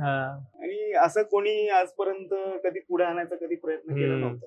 तो आता इंटरनॅशनल लेवलवरती घेऊन चाललोय म्हटल्यावरती सगळेच बघतायत 100%. आणि कालच मी एका वेडिंगला गेलो होतो, त्यांनी आपल्याकडूनच ड्रेसिंग केलंय. सो त्यांनी एक फंक्शन, मारवाडी आहेत, वर्मा आहेत, सो त्यांनी एक फंक्शन आपल्या महाराष्ट्रीयन पद्धतीने केलं. त्यांचं विधी पद्धत जी होती ती महाराष्ट्रीयन पद्धतीने केली. म्हणजे इनफॅक्ट वर्मा असून मारवाडी असून पण ते पण अप्रिशिएट करतात. का तर त्यांना असं दिसतंय की ही फक्त महाराष्ट्राची संस्कृती नाहीये, तर ही भारताची संस्कृती. बरोबर. ही बघायला गेला तर ही भारताची संस्कृती आहे. फक्त ह्या गोष्टींमध्ये काय आहे ना, व्हेरिफिकेशन आणल्यासारखं झालंय. म्हणजे जसं की मराठी माणसांनी स्वतःची गोष्ट काय करून ठेवली की पैसा आला की मला गाडी घ्यायची, पैसा आला की मला रुबाब दाखवायचा. ही स्वतःची संस्कृती प्रत्येकाने वेगवेगळी बनवून गेली आणि जी रिअल आहे ती गोष्ट विसरून गेली. लहानपणापासून म्हणजे अशी मिडल क्लास बॅकग्राऊंड होता या ठीक होता? मिडल नाही, मी तर म्हणतो की खाण्यापिण्याचे वांदे होते. काय बोलता? खाण्यापिण्याचे वांदे होते की म्हणजे दररोज असं असायचं की पप्पा जे आहेत ते काय पैसे मम्मीला द्यायचे आणि संध्याकाळी मम्मीला असायचं की त्या 10 रुपयामध्ये मला आता सगळं जेवण बनवायचं. म्हणजे एक दिवस तर असं होतं की आई सांगते की ते गॅस काय रॉकेल होतं त्यावेळी, काय ते स्टोव्ह असायचे, तर रॉकेल नव्हतं, रॉकेलसाठी पैसे नव्हते. तर बाजूचे जे काका होते त्यांनी झाडाचे लाकडे तोडून त्यांनी मम्मीनी पहिल्यांदा ती काहीतरी चूल पेटवली आणि त्याच्यावरती काही जेवण बनवलं होतं. आई जी घरामध्ये राबतीये, आई जे घरामध्ये सगळ्या गोष्टी व्यवस्थित करण्याचा प्रयत्न करतेय, सांभाळून घ्यायचा प्रयत्न करतेय, जे काय वडील काय पैसे देत आहेत त्याच्यामध्ये भागवण्याचा प्रयत्न करतेय, त्या गोष्टी सगळ्या बघितल्या. त्यामुळे एक एक पैशाची, एक एक गोष्टीची कदर आहे. एक एक गोष्टी अशा आहेत की नाही आम्ही त्या बघितलेल्या आहेत. कितीही मोठे उद्या, कितीही गोष्टी उद्यात, पण आपले पाय जे आहेत ते जमिनीवरतीच पाहिजेत याचा अंदाज आहे. आणि या गोष्टी ठाम आहेत त्या गोष्टींबद्दल की नेहमी तसंच असणार आहे.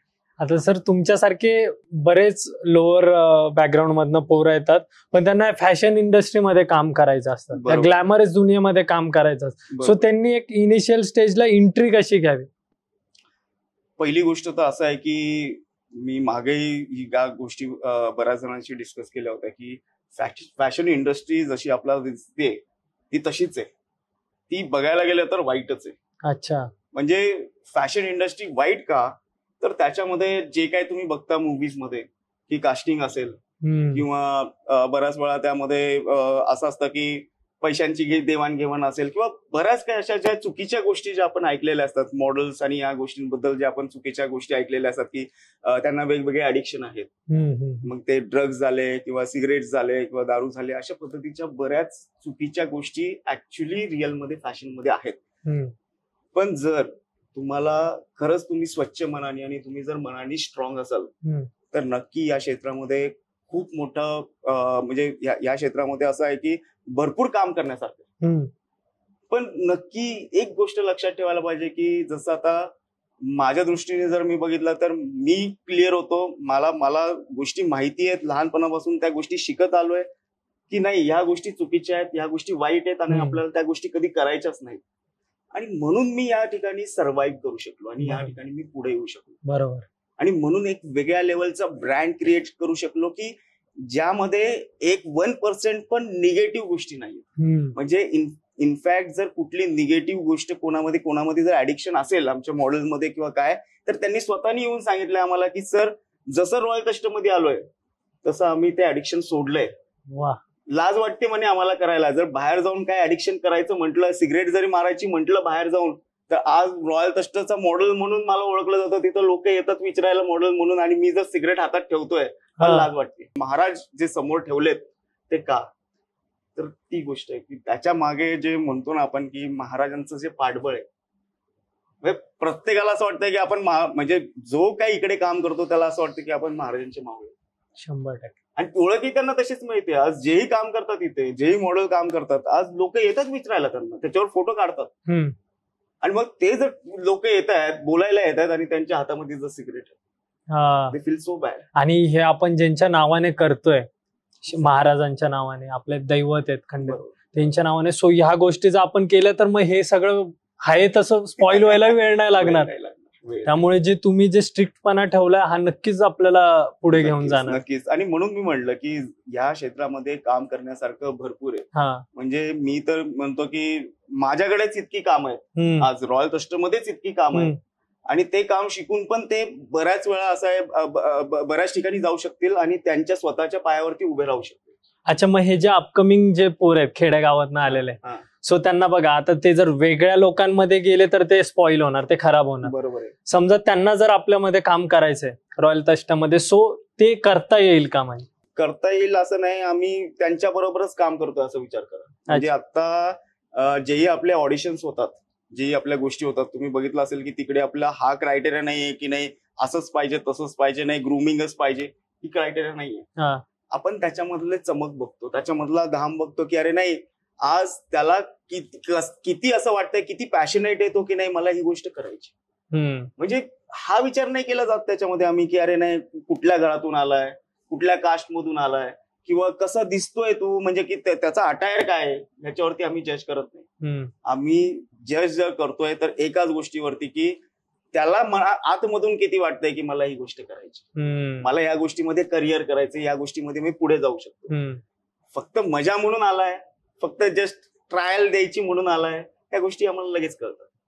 अर्निंग सोर्स आहे यामध्ये अर्निंग सोर्स आहे, पण मी जसं म्हटलं की त्यामध्ये मेहनत भरपूर आहे. म्हणजे मला असं वाटतं की पर्सनली जर समजा तुम्हाला इनिशियल बेसिसवरती जर या गोष्टी करायच्या, याच्यामध्ये जर तुम्हाला मॉडेलिंग मध्ये जर करिअर, स्पेशली मॉडेलिंग, म्हणजे दोन गोष्टी आहेत. आता मी आपलं रॉयल तस्ट ऍज अ काय आहे की ऍज अ ब्रँड म्हणून आपण काम करतोय.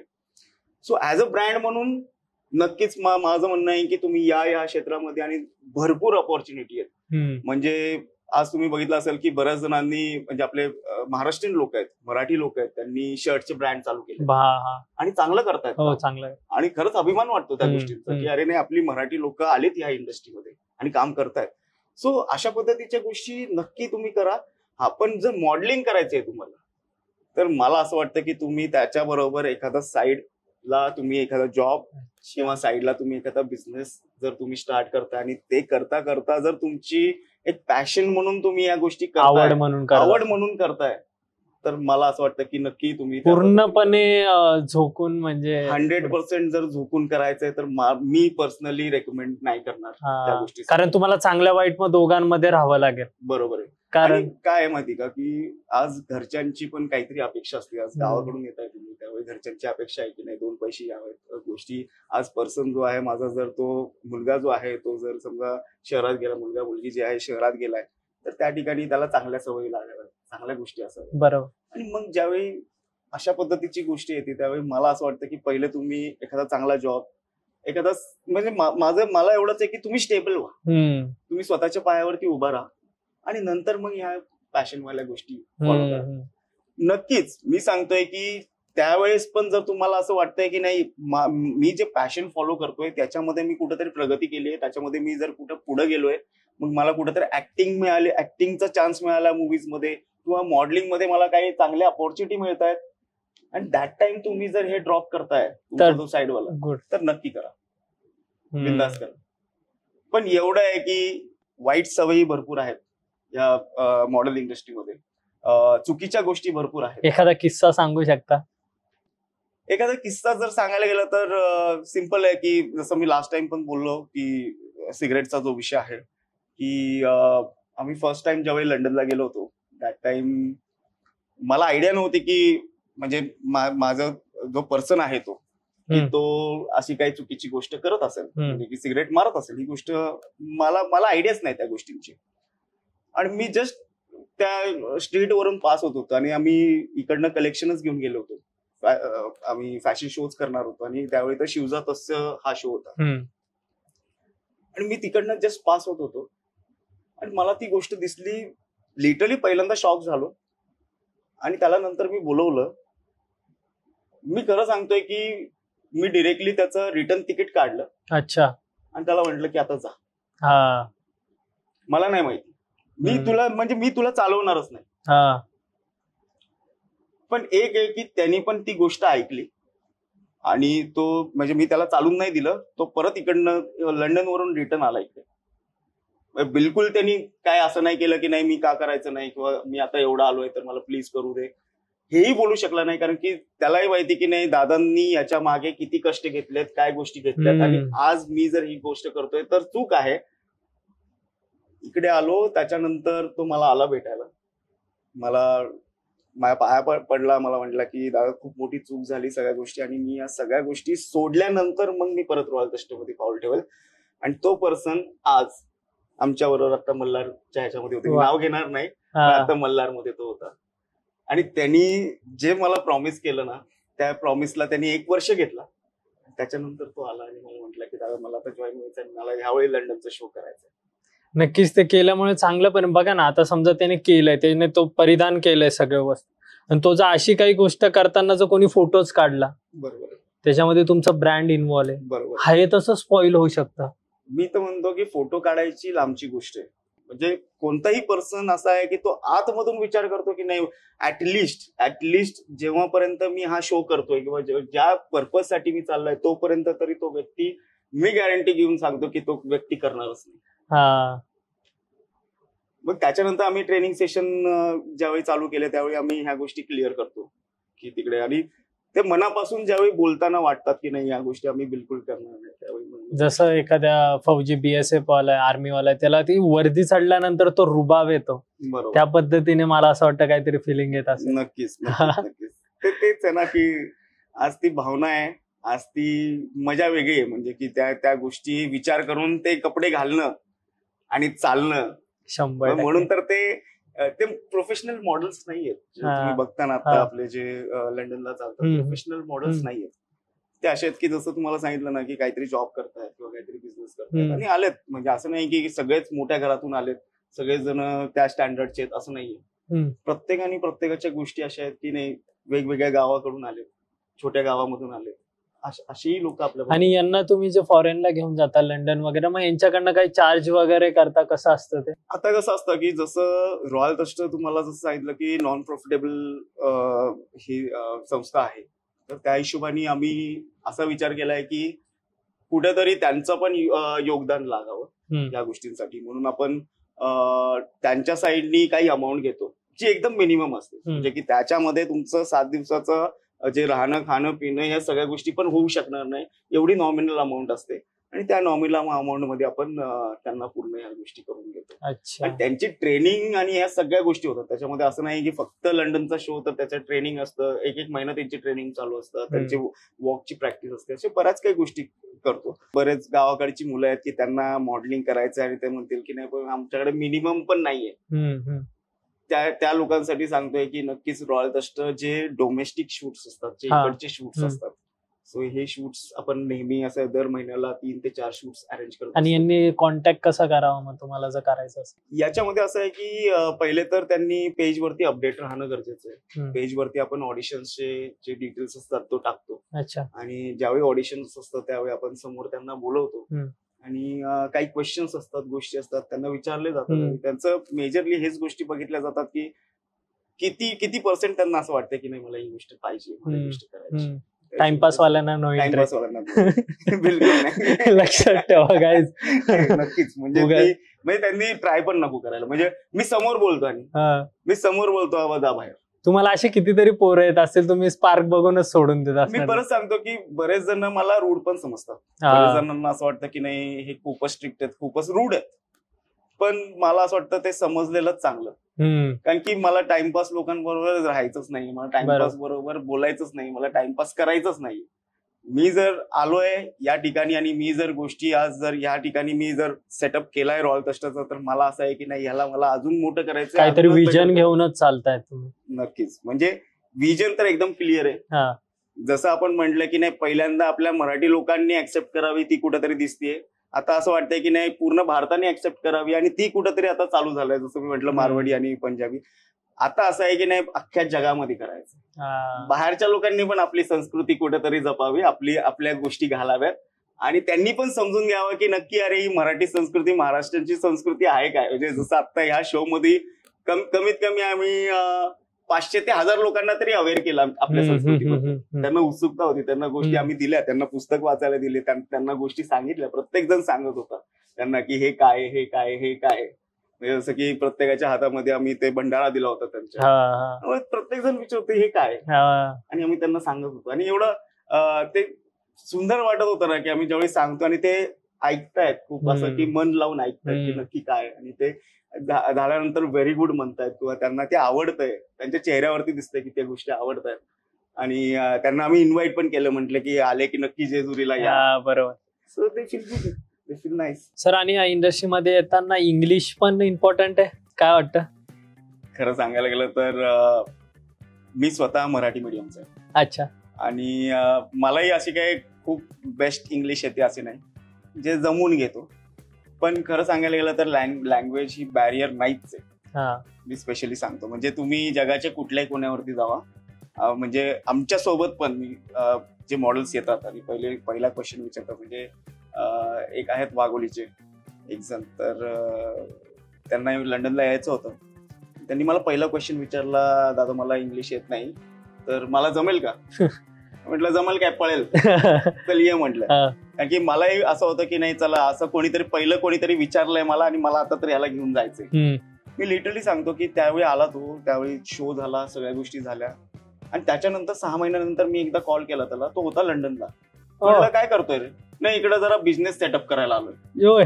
त्याच्यानंतर 6 महिन्याने आम्ही 1 वर्षानंतर परत जातो. त्यावेळी भाईनी पूर्ण बिझनेस सेटअप करून ठेवला तिकडे, पेट्रोल पंप टाकलेला आहे आणि मला तिथं त्या एअरपोर्ट वरती आलाय अभिनंदन करायला की सर तुमच्यामुळे हे गोष्टी झाल्या. म्हणजे अशा पण गोष्टी आहेत की आज जसं तुम्ही म्हणता ना की आम्ही इन्स्पायर करतोय ह्या अशा वेळी की आज त्याला लंडन बघितलं, त्यांनी त्याचा कॉन्फिडन्स लेवल एवढा, म्हणजे आधीपासूनच तो थोडासा होता की म्हणजे की जरी असेल छोट्या गावामधून सगळ्या गोष्टी, तरी पण आधीपासून असं होतं की नाही काहीतरी करायचंय, काहीतरी गोष्टी करायच्यात, बेटर करायच्यात, अशा गोष्टी होत्या. आणि तो आला तिकडे, त्याचा कॉन्फिडन्स लेवल जो नेक्स्ट लेवलला गेला की अरे मी हे करू शकतो, मी इथं थांबू शकतो, मी इथं बोलू शकतो, इथं जरी मला इंग्लिश येत नाही तरी पण मी फोनवरती तर त्यांनी ते गुगल ट्रान्सलेटर आणि या सगळ्या गोष्टी वापरून तिकडे तो चाललाय, एकटा फिरतोय, इकडे फिरतोय. आणि आल्यानंतर 6 महिन्यांनी डायरेक्ट लंडनला. म्हटलं मी म्हणजे मे बी असं आहे की त्यावेळी ज्यावेळी त्यांनी विचारलं त्यावेळी मी मॅनिफेस्ट केला, अरे बाई जसं मी म्हंटल की नाही अरे चालेल का नाही पळेल, तर तो खरंच पळाला. क्या बात आहे. Very good. चलो नाही. आणि ह्या सगळ्या गोष्टींमध्ये तुमच्या ज्या मिसेस आहेत, वाईफ आहेत, सो त्यांना पण हा बॅकग्राऊंड आहे या कसं, म्हणजे ते सपोर्ट? मिसेस जे आहेत तर त्यांना बॅकग्राऊंड नाहीये, पण खरं बोलायला गेलं तर ह्या इंडस्ट्रीमध्ये जो सपोर्ट पाहिजे तो सपोर्ट नक्कीच त्यांचा आहे. म्हणजे की 100% म्हणजे की एक विश्वास पाहिजे असतो. आज घरच्यांचा विश्वास ह्या इंडस्ट्रीमध्ये फार इम्पॉर्टंट आहे. नाहीतर मी ह्या गोष्टी करू शकलो नसतो. जसं की फॅशन इंडस्ट्री ऑलरेडी बर्बाद आहे, ऑलरेडी त्याचं नाव खराब आहे, मार्केटमध्ये खराब आहे आणि आपल्या मराठी लोकांमध्ये तर जास्तच खराब आहे. पण त्यांचा सपोर्ट की नाही आज महाराजांच्या गोष्टी करतोय, आज गोष्टी चांगल्या करतोय, लोक येऊन सगळं चांगलं सांगतायत, म्हणून जो सपोर्ट मिळाला. आणि त्याच्यामध्ये वाईफचा सपोर्ट की आज एवढे मॉडेल्सला घेऊन जाणं, त्याच्यामध्ये पण गर्ल मॉडेल आहेत आणि आम्ही लंडनला जातोय, इकडे जातोय. ऑब्व्हियसली मी प्रत्येक ठिकाणी त्यांना घेऊन नाही येऊ शकत. जरी मुलं बघायला लागतात, ते घरातली बरीच कामं बघायला लागतात त्यांना, त्यामुळे ते बिंदासपणे सोडतात. तर हा सपोर्ट फार इम्पॉर्टंट आहे, हा ट्रस्ट खूप इम्पॉर्टंट. आणि त्या ट्रस्टमुळे माझ्यावरती डबल रिस्पॉन्सिबिलिटी असते की कुठेही माझ्या गोष्टी कुठेही चुकायला नाही पाहिजे, कुठेही माझ्या गोष्टी इकडच्या इकडे नाही झाल्या पाहिजे. या गोष्टी माझ्याही डबल रिस्पॉन्सिबिलिटीने काम करतो. आणि नक्कीच त्यांचा प्रत्येक गोष्टींमध्ये, की जसं खाणं पिणं असेल किंवा गोष्टी असतील, प्रत्येक खाल्लं का, हे केलं का, डबा पाठवणं असेल, स्वतः डबा घेऊन येणार. आणि हेच तर पाहिजे असतं. म्हणजे आज सर्वात मोठं जर पाठबळ पाहिजे तर ते स्वतःच्या वाईफचं, आणि ते याच गोष्टींमध्ये तुम्ही चला मी आहे, ही गोष्ट फार इम्पॉर्टंट आहे, फार इम्पॉर्टंट. पण तुमच्या टायमेला चला भेटून पण जायचे, पण आताची सिच्युएशन थोडीशी तुम्हाला काय वाटतं, मग कसं बघावं? म्हणजे एखाद्या मुलीने जर एखादा मुलगा शोधताना आणि एखाद्या मुलाने एखादी मुलगी शोधताना कसं बघावं हे तुम्ही सांगा. जेनझीची गोष्ट आहे ना आताची, ती कम्प्लिटली डिफरंट आहे. म्हणजे त्यांना, मला असं वाटतं की त्यांना लग्न हा कॉन्सेप्ट थोडासा डिफिकल्ट वाटतोय. त्यांना फारच डिफिकल्ट गोष्ट वाटते की लग्न म्हटलं ना त्यांच्या डोक्यात बसत नाही. कुठला मुलगा जर मुलगी बघतोय तर मला एकच गोष्ट वाटते की तिने फक्त एकच म्हणावं की तू चल पुढे, मी आहे मागे. एक गोष्ट तिने बोलून बघावी. मी सांगतो की कुठलाच मुलगा आहे ना असा विचार नाही करत की अशा बायकोला कधीच मागे नाही ठेवणार. जर ती बायको अशी असेल की नाही मी तुझ्या पुढे पळणार, मग तो नक्की तिला मागे करायचा प्रयत्न करेल. पण ज्यावेळी बायको, कारण की आज कुठल्याही पर्सनला, म्हणजे कुठल्याही मेल पर्सनला एकच गोष्ट हवी असते की बायकोनी फक्त एकदा बोलवलं मी आहे मागे, तो तिला मागे कधी नाही ठेवणार. तो तिला उचलेल, तो तिला उचलून, जसं की आपल्या खंडेरायाच्या इथं उचलून वरती घेऊन जातो ना, तो उचलून पुढे नेईल. सपोर्ट पाहिजे, उचलून पुढे नेईल, मी सांगतो तुम्हाला. पण एक गोष्ट बोलणं गरजेचं आहे की तुमच्या मागे. तिने हे बोलता कामा नये. म्हणजे आत्ताची जसं तुम्ही म्हणताय जनरेशन, त्याच्यामध्ये असं झालंय की मी पुढे तू ये मागे, असं जर कोणी बोललं तर मला असं वाटतं की कुठल्याच मेल पर्सनला ती गोष्ट आवडणार. आणि हीच तर मुलीची खासियत आहे. म्हणजे मुलगी ही जी आहे ती अशीच असावी की ती सॉफ्ट असावी. मी नाही म्हणत की तिने अत्याचार सहन करावे, मी नाही म्हणत की नाही तिने त्या जे मेल पर्सन जो आहे किंवा जो नवरा आहे त्याचे त्रास सहन करावा, ही गोष्ट मी नाही बोलत. नक्कीच त्या ठिकाणी आवाज उठवायला पाहिजे, त्या गोष्टी करायला पाहिजेत. पण जर बायको म्हटलं तर बायकोनी कधी पण बोलताना जर असं बोलली, बोलायच्या गोष्टी आहेत. मे बी तुम्हाला पुढे जायचंय म्हणून तुम्ही बोलताय, चालेल, काय हरकत नाही. पण आपल्याला तेच आवडतं, आपल्या गोष्टीत ते आवडतात, आपल्या संस्कृतीमध्येच ते लिहिलेलं आहे. नक्कीच की तुम्ही चला पुढे, मी आहे मागे. 100% ही गोष्ट आहे. आता याची एक क्लिप बनणार, हे जे रील व्हायरल होणार याच्यावरती ना थोडासा आता कॉन्ट्रोवर्सी पण होणार. असं कसं त्याच्यामध्ये बोललो ना मी, तुम्ही केलं ते कव्हर, पर लोक कसे आहेत. पण बोलणं आता मी ते सांगतो की आता जर देवाचा पण विषय घेतला आपण, प्रत्येक देवाचा, मल्हार देव असेल काय असेल, तर त्यांच्या मागे उभे राहिले 100%. पण कधी देवांनी त्यांना लेटगो नाही, त्यांनी पुढेच एक सपोर्ट केला व्यवस्थित 100%. आणि मी जसं म्हटलं ना, उचलून पुढे ठेवतो. आज मी माझ्या बायकोला ठेवतो. आज ती मला म्हणते की नाही तुम्ही चला पुढे, मी आहे मागे. मी प्रत्येक ठिकाणी असं होतं, तू पुढे तुझ्यामुळेच आहे, बरोबर, तुझ्याचमुळे. बरोबर. आज ती ज्यावेळी म्हणते पुढे जावा, ती ज्यावेळी म्हणते की नाही तुम्ही पुढे, मी म्हणतो नाही तू पुढे. ही कॉम्पिटिशन 100%, आणि ही पॉझिटिव्ह कॉम्पिटिशन. पण पहिला इनिशिएटिव्ह मला असं वाटतं की त्यांच्याकडून यावा. आणि या इंडस्ट्रीमध्ये काम करताना लोकांनी फार नावही ठेवले असते भरपूर. म्हणजे ज्यावेळी मी चालू केलं, घरच्यांनीच पहिले नावं ठेवली, म्हटलं काय चाललंय. कारण की त्यावेळी तर असं नाही की महाराजांची मूर्ती ठेवली किंवा काय, फक्त जस्ट संकल्पना होती की नाही, महाराजांचे थॉट्स होते, पण असं की जस्ट स्टार्ट केली, हे काय असं काहीतरी, म्हणजे ते पण घराच्या खाली. आणि ते पण मुलगा हे कपडे वगैरे मेकअप आणि या फॅशन इंडस्ट्रीमध्ये सो थोडस वेगळ्या नजरेने लोक. फॅशन डिझायनर म्हटलं तर ऍक्च्युली मुलं फार कमी आहेत त्याच्यामध्ये, आणि सगळ्या मुलीच आहेत. आणि त्यामुळे त्यांना पहिलं तर ही गोष्ट आवडली नाही. नंतर मित्रांनी नावं ठेवली, म्हणजे माझ्या समोर बनायचे, अरे किती छान. आणि मागे मी ऐकलंय की सगळेजण हसायचे, काय चालू केलंय तिकडे खाली, काहीतरी वेड्यासारखं करत असतो घरी, तिकडे एवढं कन्स्ट्रक्शन पडलंय, एवढ्या सगळ्या गोष्टी पडल्यात, आज राजासारखं त्या सीट वरती बसायचा, आणि बघा इथं आता काय करतोय, तर ते टेलरिंग करतोय, आणि त्या रात्री ते टेलरकडे जाऊन अल्ट्रेशन करून आणतोय. कधी ते बघायचे की तिथं माझ्या इथे एक छोटीशी टपरी आहे, तिथं मला अल्ट्रेशन साठी जायला लागायचं. निगडी गावामध्ये आहे. सो तिथं संध्याकाळी मी असायचो तिकडे, ते अल्ट्रेशन करून घ्यायचे की हे करा ते करा अशा सगळ्या गोष्टी. आणि तिकडनं मग मित्र पास व्हायचे आणि काय चाललंय रे, आणि नंतर हसत बसायचे, टपरीत बसलाय तिकडे. मग त्यांना कसं तुम्ही हे केलं? मी सांगतो ना की ज्यावेळी विल पॉवर तुमची स्ट्रॉंग आहे, तुम्हाला माहितीये तुम्ही काय करताय, तुम्हाला माहितीये की ह्या गोष्टींचं मला काय फळ मिळणार आहे किंवा फळ मिळणार की नाही हे पण माहित नाही, पण तुम्ही चांगलं करताय, तुम्हाला माहिती की नाही या गोष्टी मला काहीतरी या गोष्टींमुळे मला सॅटिस्फॅक्शन मिळणार आहे, ही गोष्ट तुम्हाला ज्यावेळी क्लिअर असते ना, तुम्ही या गोष्टींकडे लक्षच देत नाही. तुम्हाला फरकच नाही पडत कोण बोलते काय बोलते. लिटरली सांगतो की इनिशियल डेज मध्ये ज्यावेळी आम्ही पोस्टिंग करायचो किंवा गोष्टी टाकायचो, त्यावेळी बऱ्याच जणांचं असं यायचं की नाही तुम्ही महाराजांच्या नावावरती बिझनेस करताय, असे बरेच काही निगेटिव्ह कमेंट्स पण यायचे, नाही लक्ष दिले गोष्टी. कारण की त्याच्यामध्ये चांगले कमेंट्स पण असायचे. 100%. आज येत नाहीत, कारण की आज असं झालंय की असं चुकून कमेंट टाकले तर लोक त्याला ब्लॉक करून टाकतील. पण इनिशियल डेज मध्ये तर खूप त्रास होत असतो. त्यांना आयडियाच नाही की काय करतोय नक्की, कुठल्या लेवलवरती घेऊन चाललाय किंवा थॉट प्रोसेस काही गोष्ट क्लिअर नव्हती. सो बरेच आलं, बऱ्याच निगेटिव्हिटी आलं, पण त्याला मात पण नाही केली, लक्षच नाही दिलं. लक्षच नाही, सिम्पल लक्षच नाही द्यायचं लोकांकडे. आज तुम्ही चांगलं काम करताय ना, तुम्हाला माहितीये तुम्ही बेस्ट काम करताय, कशाला लक्ष द्यायचंय? कारण की आज लोक तसेच आहेत की दोन्ही साईडनी बोलणार, चांगलं झालं तरी बोलणार आहेत आणि वाईट झालं तरी बोलणार. आणि मला असं वाटतं की जेलेसी फॅक्टर आता आजकाल थोडा वाढलाय, मला असं वाटतं, ज्यामुळे अंदाजे असा आहे की तुम्हाला वाईटच बोललं जातं, किती चांगलं केलं तरी पण तुम्हाला पडद्यामागे वाईटच बोललं जातं. आणि जे मी तेच म्हणतोय की चांगलं काम करताय ना, विसरून जावा बाकी सगळं, बेस्ट करत राहा, तुमच्यासाठी करत राहा. पहिले तर तुमच्यासाठी करा, मग तुमच्या फॅमिलीसाठी करा. 100%. सो आणि आता हे बघा ना, नोकरी करतायत, पॅशनला फॉलो नाही करत. आणि मग जेव्हा पॅशन मधला माणूस एखादा त्याला चांगलं सक्सेस भेटून जातं, तेव्हा मग त्यांना कुठेतरी असं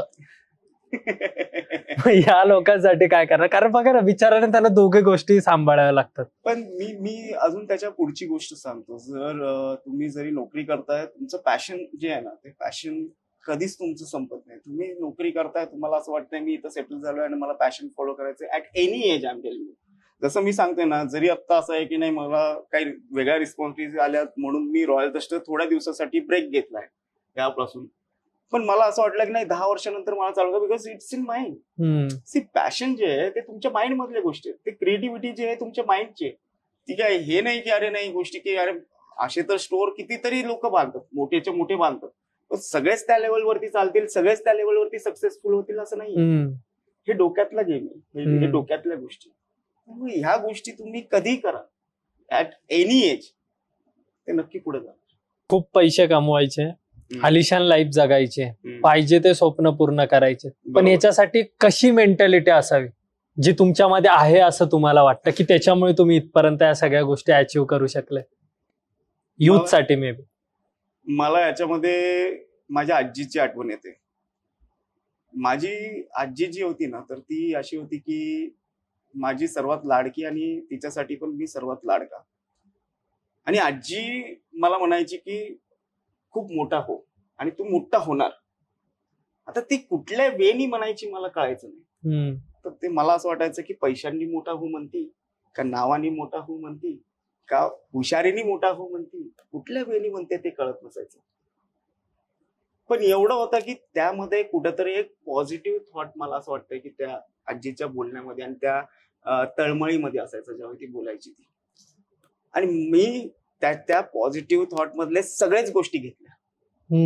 म्हणजे की मोठा हो म्हणजे पैशानी पण मोठा हो, हुशारीनी पण मोठा हो, आणि ज्ञानाने पण मोठा हो, आणि आपल्या संस्कृतीने पण मोठा हो. आणि मे बी मी सगळ्याच गोष्टी ज्या चांगल्या गोष्टी होत्या, ज्या आजीला सांगायच्या होत्या, त्या सगळ्याच गोष्टी घेतल्या. आणि लहानपणापासून असं आहे की नाही मला मोठं व्हायचंय, मला चांगलं व्हायचंय, मला बेटर लाईफ जगायची, मला आलिशान लाईफ जगायची. ही गोष्ट लहानपणापासूनच मला असं वाटतं की ते, आणि वडिलांचं कष्ट बघितलंय, गोष्टी बघितल्या, त्याच्यामुळे असं वाटतं की नाही ते लहानपणापासूनच असं नाही जगायचं, आपल्याला चांगलंच जगायचं, जगायचं तर बेस्टच जगायचं, चांगलंच जगायचं. आणि आईचं असं आहे, आता ह्याच्यामध्ये आईचा रोल पण मोठा आहे. आईचा विषय असा आहे की मला असं वाटतं की वडिलांनी, म्हणजे वडील ज्यावेळी सायकलवरती MSCB ला जायचे, त्या टाइम तिकडे बजाज जे आहेत ते मर्सिडीज मधून यायचे तिथे आणि वडिलांनी ती मर्सिडीज बघितली. त्यांनी म्हटलेले की एक दिवस मी मर्सिडीज घेणार. त्यावेळी त्यांनी फिक्स केलं होतं आणि तो क्षण आला. I was in 12th I guess, 12वीत वगैरे असेल मी. आणि त्यावेळी वडिलांनी फिक्स केलं की मर्सिडीज घ्यायची. पहिले आई आणि वडील असे दोघं गेले होते मर्सिडीजच्या शोरूम मध्ये आणि वडील आधीच जाऊन त्यांनी एक C क्लास फायनल केली होती. ज्यावेळी ते तिथं पोहोचले त्यावेळी आई त्या C क्लास मध्ये बसली आणि तिकडनं ती उतरून म्हटली की ही कुठली आहे. तो म्हटला की ही E क्लास आहे. आईला कुठला माहिती C क्लास E क्लास. म्हटलं तो सेल्स पर्सन म्हटला की बसायचं का. आई बसली आणि आईला म्हटलं अरे वा किती बेस्ट आहे. उतरली आणि म्हटली की वडिलांना म्हटली आपण घेतली तर हीच कार घ्यायची, तुम्ही अजून पण टाइम घ्या, पाहिजे ना आपण पुढच्या वर्षी घेऊ किंवा 2 वर्षांनी घेऊ, पण ही नाही घ्यायची, हीच घ्यायची. गोष्टी घेतल्या तर बेटरच घ्यायचं, बेस्टच घ्यायचं. ही जी आईचं. आणि मी सांगतो की आईने सांगितलं, वडील थांबले, म्हटले की थांबा. मग त्यांना म्हटले की बघा करू म्हणून आता बुकिंग. आफ्टर 1 month आम्ही डायरेक्टली हे घ्यायला गेलो आणि E क्लास पप्पांनी घेतली. सो हे जे इन्स्पिरेशन आहे ना, ह्या गोष्टी आहेत ना, ह्या आईकडून आलेल्या आहेत की आपल्याला जगायचं तर चांगलं जगायचं, बेस्टच जगायचं. आम्ही ज्या आत्ता बंगलो तुम्ही बघितला त्या बंगलोच्या आधी आम्ही खूप छोट्या घरात राहायचो. अच्छा. म्हणजे लोकांचं कसं असतं की इथून इथे, इथून इथे, इथून इथं. तो बंगलो बनायला 10 वर्ष लागली. पण आईचं असं होतं की नाही, राहिलो तर आपण अशाच बंगल्यात राहायचो. आणि वडिलांनी त्या गोष्टींसाठी कष्ट केले. म्हणजे मी परत सांगतो की ती, जसं मी म्हटलं ना की पाठबळ, आज कुठल्याही बाईचं पाठबळ पाहिजे की मी तुमच्या मागे, तुम्ही करा. बरोबर.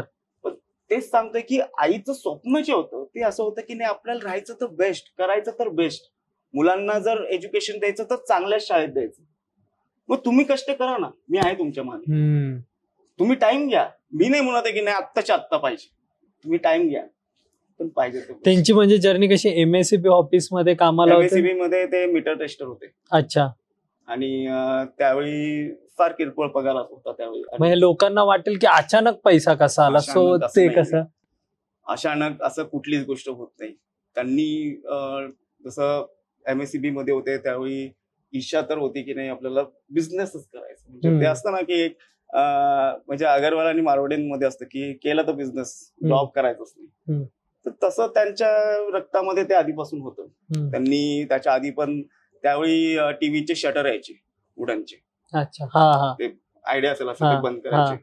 सो त्याचा बिझनेस स्टार्ट केला होता थोडा, त्याच्यामध्ये लॉस मध्ये गेले. म्हणजे हे परत सांगतो, घराची परिस्थिती अजून डाऊन व्हायची. MSCB मध्ये होते तर थोडंफार घर व्यवस्थित चाललं असतं, पण त्यांची खाटाटोप जी होती की इकडनं सेव्हिंग काढून ते असे काहीतरी बिझनेस मध्ये टाकायचे. 2 ते 3 बिझनेस मध्ये लॉस झाल्यानंतर त्यांनी मग आमच्या गावाकडे आले आणि गावाकडे थोडी जमीन आणि ह्या गोष्टी थोड्याशा घ्यायला सुरुवात केली त्यांनी. तिकडे मग ते जमीन जी आहे ती कशी क्लिअर होईल, कशा पद्धतीने क्लिअर होईल ह्याच्यामध्ये थोडंसं लक्ष द्यायला सुरुवात केली. त्या हिशोबाने हळूहळू ती जमीन जशी क्लिअर होते त्याला व्यवस्थित कंपाऊंड करून सगळ्या गोष्टी करून त्याची प्लॉटिंग करून कशी सेल होतील याच्याकडे लक्ष दिलं. आणि त्यावेळची गोष्ट, त्यावेळी त्यांना असं वाटायचं की नाही आज तुम्ही बघितलं असेल की हा बिझनेस किती मोठा झालाय, म्हणजे आज कुठल्या लेवल पर्यंत गेला. आणि त्यावेळी शेतकऱ्यांची म्हणजे शेतीची जमीन ते घेणार, त्याच्या भावाभावांमधले गोष्टी सोडवणार, त्याला व्यवस्थित कंपाऊंड करणार, त्याला प्लॉटिंग करणार आणि मग ते प्लॉटिंग सेल करणार. तेव्हा त्यांची ती संकल्पना, तेव्हाची ती गोष्ट. मग आता या सगळ्या गोष्टी तुम्ही हँडओव्हर केलेल्या, आता तर नेक्स्ट लेवल वरती गेल्यात. पण त्यावेळी ती छोटी सुरुवात, त्यावेळी त्या छोट्या गोष्टी, ते पण ती जागा घेण्यासाठी आम्ही आमचं स्वतःचं घर विकलं होतं. घर विकून त्यांनी ती जागा घेतली आणि आम्ही सगळेजण चिखली गावामध्ये शिफ्ट झालो, जे आमचं जुनं घर होतं. ती जागा घेण्यासाठी ते जे आम्ही पुण्यामध्ये राहायचो, गोखले नगर साईडला आम्ही तिथे राहायचो. छोटंसं घर होतं तिकडे, जे वडिला आजीच्या नावाने होतं तिकडे. आणि ते पण पूरग्रस्तांना मिळालेलं असं घर होतं. ते सेल करून आम्ही वडिलांनी जागा घेतली. आणि मग तिकडे दुसरी गोष्ट असं आहे की याच्यामध्ये तुम्ही म्हणाल लक फॅक्टर, तर नक्कीच वडिलांसाठी मी म्हणतो की एक लक फॅक्टर त्यांच्याकडे आहे. बऱ्याच वेळा सगळ्याच गोष्टी आपल्या सक्सेसफुल होतील असं नाही.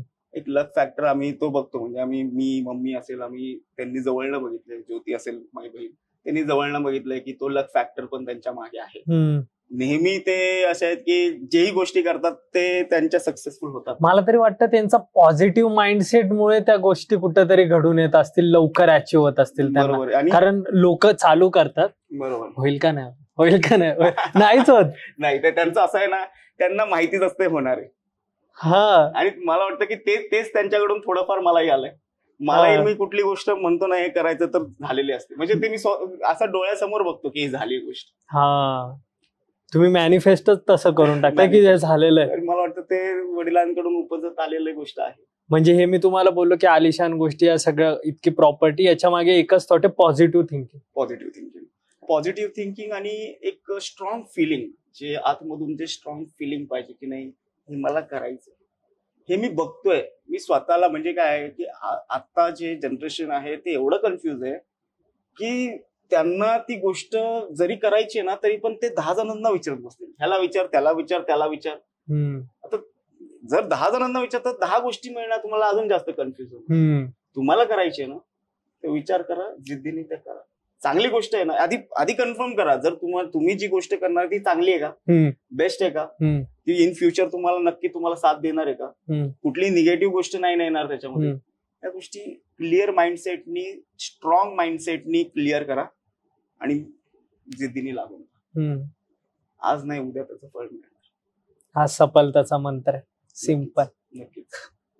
आणि दुसरा जसं म्हटलं की कोणते, आई असेल, आजी असेल किंवा बायको असेल, यांचं पाठबळ, यांचं पाठबळ फार गरजेचं आहे. जसं तुम्हाला सिंपल म्हटलं की आईचं असं आहे, नाही केलं बेस्ट, भारीच, चांगलंच, फार गरजेचं. हे निगेटिव्ह होऊन जातं, त्यांच्याबद्दल काय सांगाल? लगेच निगेटिव्ह होऊन जातात कुठल्याही गोष्ट करायला गेलं तर. बिझनेस असो, कुठलीही गोष्ट असो, लगेच निगेटिव्ह होणार. याच्यातनं कसं ओव्हरकम व्हायचं लगेच? हे जे जनरेशन आहे ना, हे लोकांचा विचार करतात. सर्वात मेन आहे, हे निगेटिव्ह व्हायचं रिझन एक आहे. आणि निगेटिव्ह होऊन पण अजून निगेटिव्ह व्हायचं रिझन एकच आहे. सी, निगेटिव्ह होऊन पण आपण बाहेर निघू शकतो, पण हे जनरेशन काय ना, हे लोकांचं ऐकणारं जनरेशन, हे लोकांसाठी करणारं जनरेशन आहे की मला दाखवायचंय म्हणून करायचंय की त्यांना काय वाटेल. सो त्यामुळे असं आहे की जर निगेटिव्हिटी जर तुम्हाला बाहेर काढायची तर सर्वात पहिले आहे की तुम्ही लोकांचा विचार सोडा. सर्वात पहिले की तुम्ही लोकांचा विचार सोडणं गरजेचं आहे. की तुम्ही डिस्कशन काय करताय, तुम्ही निगेटिव्हिटी आली की तुम्ही 10 जणांशी डिस्कस करता. बरोबर. मला डिप्रेशन आलंय, त्यांनाही 10 जणांना निगेटिव्ह करायचं. तो पण म्हणते की मला डबल एन्झायटी झाली, तो म्हणतोय त्याच्यामुळे त्याला ट्रिपल एन्झायटी झाली. सो ह्या गोष्टी चाललेल्या आहेत. तुम्ही पॉझिटिव्ह लोकांशी बोला, आहेत ना पॉझिटिव्ह लोक पण आहेत, चांगली लोक करणारी आहेत. तुम्ही काय करताय की ज्यावेळी तुम्ही डाऊन आहे त्यावेळी अजून डाऊन झालेल्या लोकांना भेटताय, आणि जेव्हा डाऊन आहे तेव्हा अशा माणसाला भेटा की एकदम अप आहे. बरोबर. ती जी एन्झायटी, ती गोष्ट आहे ना तुमची, नाही त्या 1 तासाभरात निघाली तर मला सांगा. 1 तास पण मी खूप मोठी गोष्ट म्हणतोय. 5 मिनिटं तुम्ही त्यांच्याशी बोलाल ना आणि वाटेल आपण कुठे आहे, काय गोष्टी घेऊन ठेवल्या, अरे काय फालतू गोष्टी घेऊन ठेवल्या. आणि यांची निगेटिव्हिटी एकदम फालतू असते. म्हणजे एवढ्या छोट्या गोष्टी, म्हणजे आज त्यांनी, मी तेच म्हणतोय की त्या नेक्स्ट लेवलच्या माणसाला जर भेटले राहते, मी सांगतोय की त्यांना असं वाटेल अरे आपण काय करतोय, आपण कुठे आहे, आपण कोणाचा विचार करतोय, आपण कुठला विचार करतोय. म्हणजे छोट्या छोट्या गोष्टींची निगेटिव्हिटी त्यांनी धरून ठेवली आणि त्याच्यामुळे ते एन्झायटी, डिप्रेशन वगैरे. सो त्यामुळेच मी पण ऍक्च्युली माझ्या पण डे बाय डे रोज काही ना काही निगेटिव्ह थॉट येतात. पण मी जेव्हा तुमचं बघितलं, भाई एक मराठी ब्रँड महाराष्ट्रीयन कल्चर अख्ख्या जगात पोहोचवतोय, सो याला किती डिफिकल्टीज आल्या असतील लाईफ मध्ये, त्याच्यातनं ह्यांनी ओव्हरकम कसं केलं, सो हे यांना भेटूनच कळेल. सो हे पॉडकास्ट करण्याचं मेन कारणच हे की जास्तीत जास्त लोकांनी तुमच्याकडनं काहीतरी इन्स्पिरेशन घेतलं पाहिजे. तुमची माइंड कसं आहे, तुमचे विचार करण्याची क्षमता कशी, ती लोकांना पोहोचवायची, म्हणून हे पॉडकास्ट आपण करतो. नक्कीच नक्कीच. आणि मलाही खूप आवडलं. तुम्ही जसं मला संकल्पना सांगितली की हे युथ लोकांसाठी आहे, हे जेनझीस साठी आहे, आणि मी बघतोय जेनझीसला, आणि त्यामुळे मला असं वाटलं की नक्कीच हा पॉडकास्ट करायला पाहिजे, की माझा जो मेसेज आहे, माझ्या ज्या गोष्टी आहेत त्या तिथपर्यंत पोहोचाव्यात. मला इन्स्पिरेशन धरू नका, पण मला असं वाटतं की जे काही पॉझिटिव्ह थिंकिंग मी बोललोय त्या गोष्टी जरी तुम्ही थोड्याफार घेतल्या तरी मला असं वाटतं की बऱ्यापैकी तुमची प्रगती होईल. नक्कीच तुम्ही पुढे जाल, आणि मला असं वाटतं की मलाही आवडेल तुम्ही माझ्यापेक्षा आलिशान लाईफ जगताय, मला नक्की आवडेल आणि माझ्यापेक्षा जास्त कार्स तुमच्याकडे असाव्यात आणि मी तुमचं कारचं कलेक्शन बघायला यावं. जो विचार करतोय ते होऊ शकतं म्हणजे नक्की होऊ शकेल, का नाही होऊ शकेल, 100% होऊ शकेल. आज मी माझ्यासारख्या पर्सनला जर होऊ शकतं की जो की एकदमच मिडल क्लास पेक्षा लोअर क्लास मध्ये राहणारा पर्सन जर आज इथपर्यंत येऊ शकतो, का नाही होणार, नक्की होणार. आणि मला एकच इच्छा आहे की तुम्ही पैसा पण कमवा आणि त्याच्याबरोबर एक चांगलं नाव पण हे फार गरजेचं आहे की लोकांनी तुमच्याकडे बघण्याचा जो नजरिया आहे तो फक्त पैसेवाला म्हणून नको, तर एक चांगला पर्सन म्हणून, एक चांगला ह्युमन बिईंग म्हणून तुमच्याकडे बघितलं पाहिजे. बरोबर, ही माझी नक्की इच्छा. जे मुलं या इंडस्ट्रीमध्ये येतात सर, त्यांच्यासाठी काही स्पेसिफिक कोर्स वगैरे असतात का? नक्कीच बरेच जण तसे कोर्स घेतात आणि आपल्या साईडनी पण ज्यांना इच्छा असते की या क्षेत्रामध्ये यायचंय तर आपल्या साईडनी आपण इंटर्नशिप्स देतो त्यांना. म्हणजे की एक साधारण त्यांची 3 महिन्याची इंटर्नशिप असते. जरी त्यांनी कॉलेज केलंय, जरी त्यांना त्यांचं जे एज्युकेशन कम्प्लीट झालं तरी पण एक प्रॅक्टिकल नॉलेज त्यांना मिळत नाही कॉलेज आणि स्कूलमध्ये. त्यामुळे आपल्याकडे एक इंटर्नशिप कोर्स आहे, जो इंटर्नशिप कोर्स असा डेव्हलप केलाय की तुम्ही आल्यानंतर तुम्हाला बेसिक फंडे जे आहेत, जे प्रॅक्टिकल नॉलेज मध्ये तुम्हाला लागतात की कसं वर्क होतं, या गोष्टींचं एक 7 दिवसाचं ट्रेनिंग असतं. हे ट्रेनिंग जर तुम्ही क्लिअर करताय, म्हणजे काय, मी परत सांगतो की आज इकडे महाराज बसलेत, त्यामुळे मी कोणालाही इकडे आतमध्ये एंट्री तशी देत. बरोबर. सो त्यामुळे इंटर्नशिप मध्ये जे टेस्ट क्लिअर करतील, आणि टेस्ट मध्ये काय आहे तर एकच आहे की जसं मी म्हणलं ना की आपले पॉझिटिव्ह थॉट्स चेक केले जातात की त्यांना शिकायची किती इच्छा आहे, बट त्यांना शिकण्यासाठीच ते येत आहेत का फक्त की नाही तर फक्त बघायला येतात काय चाललंय काय नाही, किंवा काहीतरी वेगळं इंटेन्शन येत आहेत का, किंवा एक काही निगेटिव्ह थॉट घेऊन येत आहेत का, अशी गोष्ट सगळ्या चेक केल्या जातात त्यांची. म्हणजे it is one kind of psychological test. 7 दिवसामध्ये त्यांचं एक ट्रेनिंग सेशन होतं, त्याच्यामध्ये सायकोलॉजिकल टेस्ट होते आणि त्याच्यानंतर मग त्यांना आतमध्ये घेतलं जातं.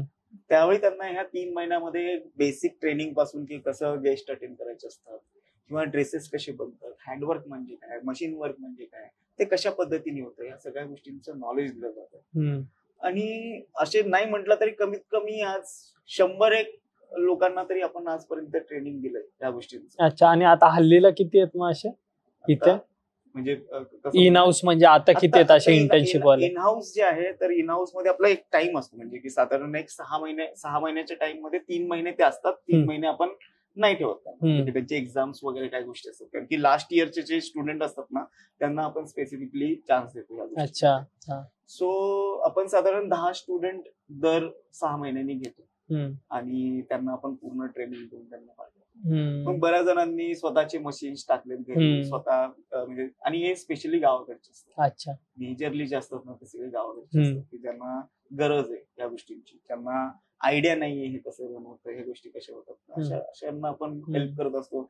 बऱ्याच जणांना आपण मशीन्स पण घेऊन दिल्यात घरी की तुम्ही हे करा म्हणून. ज्यांना असं दिसलं की नाही खरंच करायचंय सगळ्या गोष्टी आणि त्यांना गावाकडे जाऊन ह्या गोष्टी काही चालू करायच्या, नऊवारी स्टिचिंग असेल किंवा अंगरखी स्टिचिंग असेल किंवा कुर्तेज असतील, सगळ्या गोष्टी आपण शिकवतो त्यांना आणि म्हणतो करा तुम्ही.